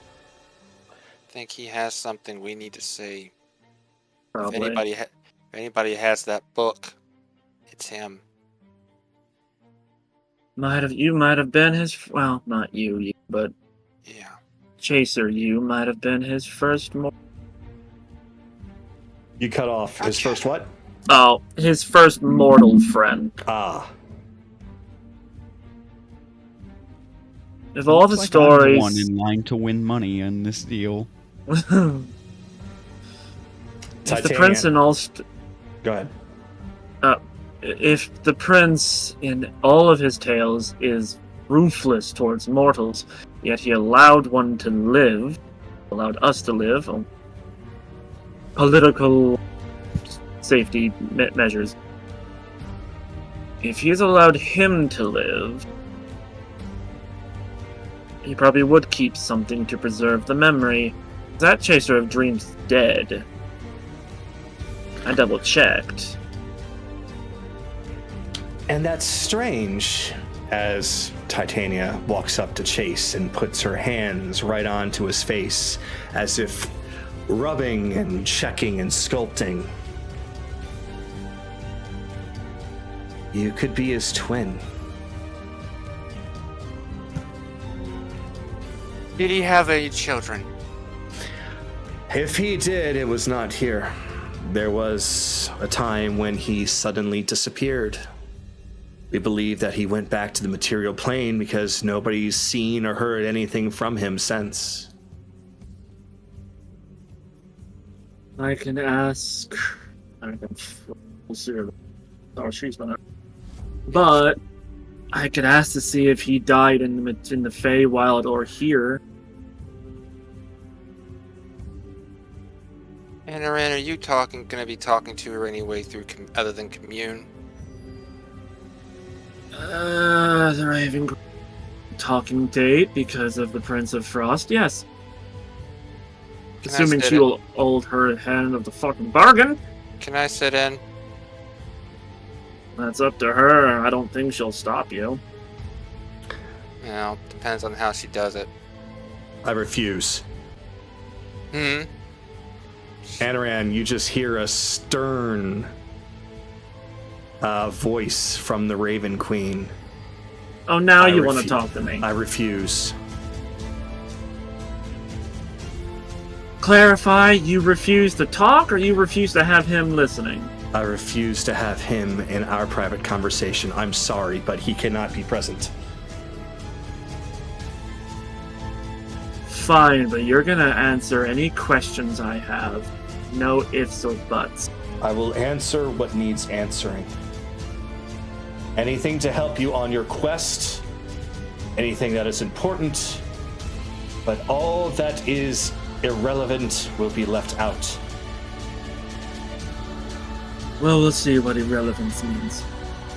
As Anaran's like physically doing this openly. Starting to see why I don't like them that much. Oh, you shut the fuck up. We're going through a rough patch. Whatever. Fine. Was it? Whatever. I'll find out the answers eventually. I'll ask. Load up questions, I'll ask. If she doesn't like it, then we'll have a bit of a tissy with each other. But Yep. Fair enough. Fair enough. Okay. Anything else we need to know about? Because that's currently, with the Drowned King, 6 assholes that need fucking a bullet put in their heads. yes, does our lovely McBarculi have any... Actually, Sir Barculus, does he have anyone that he trusts? General, second right-hand man that we put a blade through? I'm sure that he probably does, but very likely he's keeping them within his domain. That's why he's using the kitsunes. Okay, so here's what we need to have a chat about. I need whatever you can spare for powerful casters of Greater Restoration sent with Tiberius and Bob to try and get as many of the Kitsune free as possible when they do strike. Because every time, and I hate using this methodology, but every time one dies, we lose a soldier in what's going to end up becoming a civil war. Actigern. Yes, I know. I'll do it. Is it all right? I mean, no. This is what I can do. With you gone, we're going to have to double our efforts with this barrier, but it is what it is.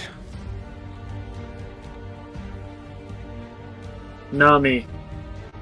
Nami is full of magical power.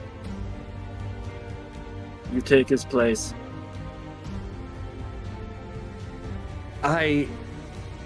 Is that okay? I've seen what you've done with that hidden town.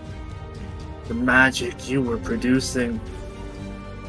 The memories aren't there, but that magic still sits in you, waiting for proper use.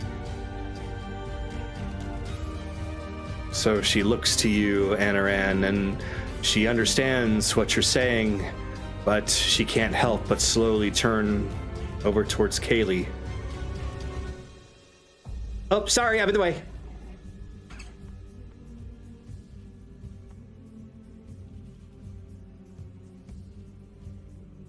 But what about you? I know I'll be fine, but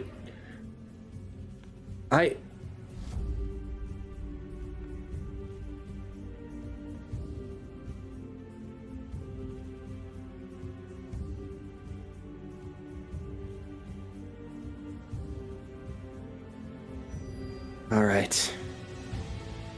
I really wish I could come with you. I promised that I'd be able to come and help you.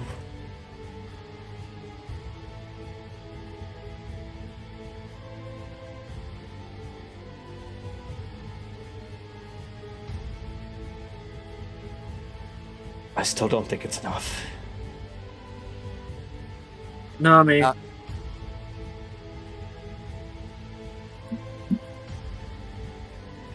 What she said is true. You stay here, keep the barrier strong. We'll be out there killing people.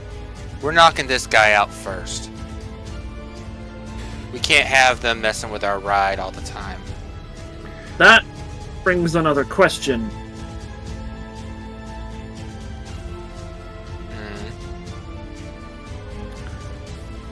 Lord Oberon, Akira,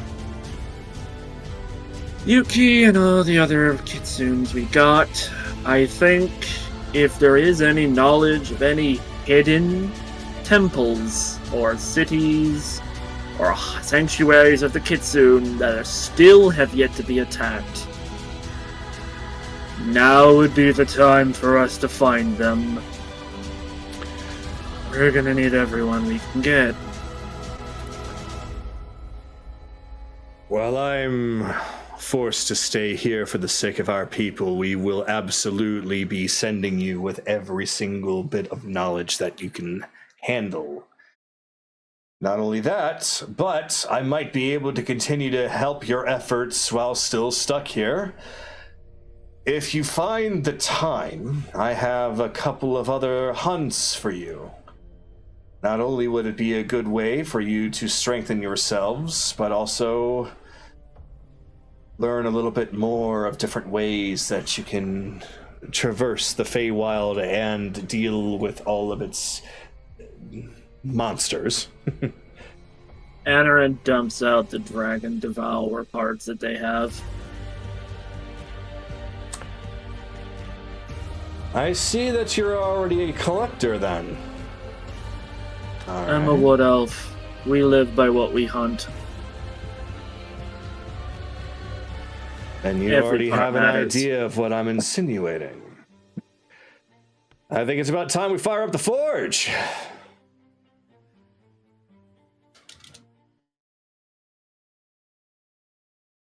Sounds good. We've been needing some upgrades. Yep. One So- question. Mhm. Just one to clarify. How time sensitive is this? Define this. Well, Are you I referring to suppose the barrier I or suppose something? for the I suppose for the problem right in front of us, the kitsune. It's the most time-sensitive one we have. He's the most Yeah, I mean- aggressive. Oh my fucking god.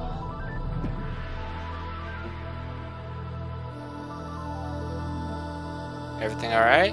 They'll ask the question to the DM or to Oberon Oh. or whoever. Yeah. You don't have a chance to answer that. Oh, is that what I thought he was asking it to the party. I'm I sorry. mean, in general, but yes, Oberon Oh, specifically. Okay, so if that's the case, all right. So now I understand a little bit better. Right now, as far as the Drowned King's influence, he is getting more and more region every single day, although he is still in check by the Sun King. But it's only a matter of time before that is compromised, especially if what you say is true, that this shadow that you know is also after the same thing. I would say that as far as the Feywild in general is concerned, that is of great importance, and time is of the essence. As far as regards to the carnival and your ride, that is also something that is of great importance, as that is your way of getting around. That is your way of being able to safely get around. But at the same time, it seems that Malric and his personal guard is staying within their own domain. They are only sending out their Kitsune soldiers. So the time that it's really going to have is entirely dependent on how much faith that you have with the carnival and protecting itself, with Ectogurn and Neathre also there to lend their assistance. Okay, so we don't have a specific window. And I will say that unless you are able to find his nemesis, there's likely no telling when he'll return if you happen to defeat him. He could come back the very next day. Or it could be hundreds of years. It's an uncertain story. I would say, honestly, if it comes to it, you need to think about this as an actual war. When it comes to war, what is most important that helps assist with winning the war? Well, no, you're missing what I'm.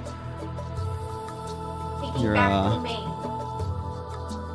And that's what I was going to suggest, is that, yes, while we understand that Kitsune and Inu is the bigger problem, we have to focus on the smaller things, which is getting back Neathre's domain.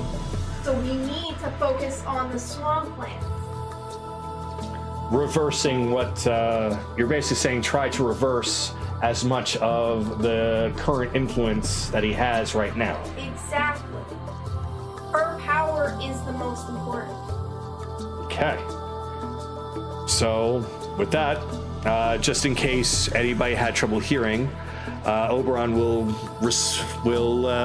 repeat what Kaylee had said, with the fact that another avenue to take is to try and reverse what had happened with the swamplands, essentially getting rid of the bullywugs involved and weakening their forces so that Neathre can start to take back over again, and therefore overall weakening the Drowned King's influence.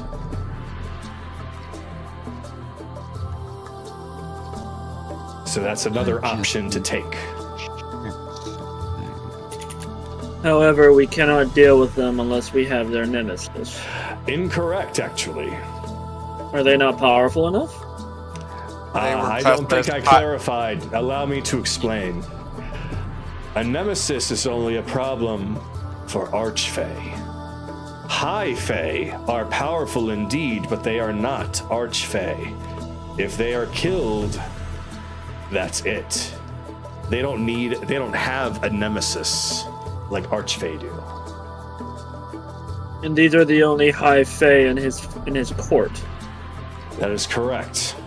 Any other Archfays that he's been trying to deal with has been temporarily disposed of, likely by the Jabberwock or some other means. Likely that they have been defeated in some other way, or he does indeed have access to some of their nemesis. Nemesises? So you're okay. Let's clarify thing, Naraka. It's like, so the bullywug, all the other ones except the bullywugs are archfays. Incorrect. Okay, so all of the ones you've shown us are, besides the Inu, are just high fae. That is correct. The bullywugs, Okay. the sirens, as well as the owls, they are high fae at most. They do not have ownership over any real domain. The bullywugs only reclaimed whatever is swamp as their own. But they are still not archfey yet. They are aspiring to become so. This is why I did mention that Mulric would be the most difficult to deal with. No. No, he's not. Oh my fucking god! Just listen. Oh, You said before all of his main forces are in one spot. He is only sending out forces he believes are disposable. That's correct. Yeah. That is a critical weakness of his. It is a good idea, however, that leaves him vulnerable to misinformation. then I'm staying behind. No, Oh, no, fuck. go ahead please, and okay. fight the sky all you want, but I'm staying behind. All right, we're gonna be right back. Yeah, We need a breather. yeah.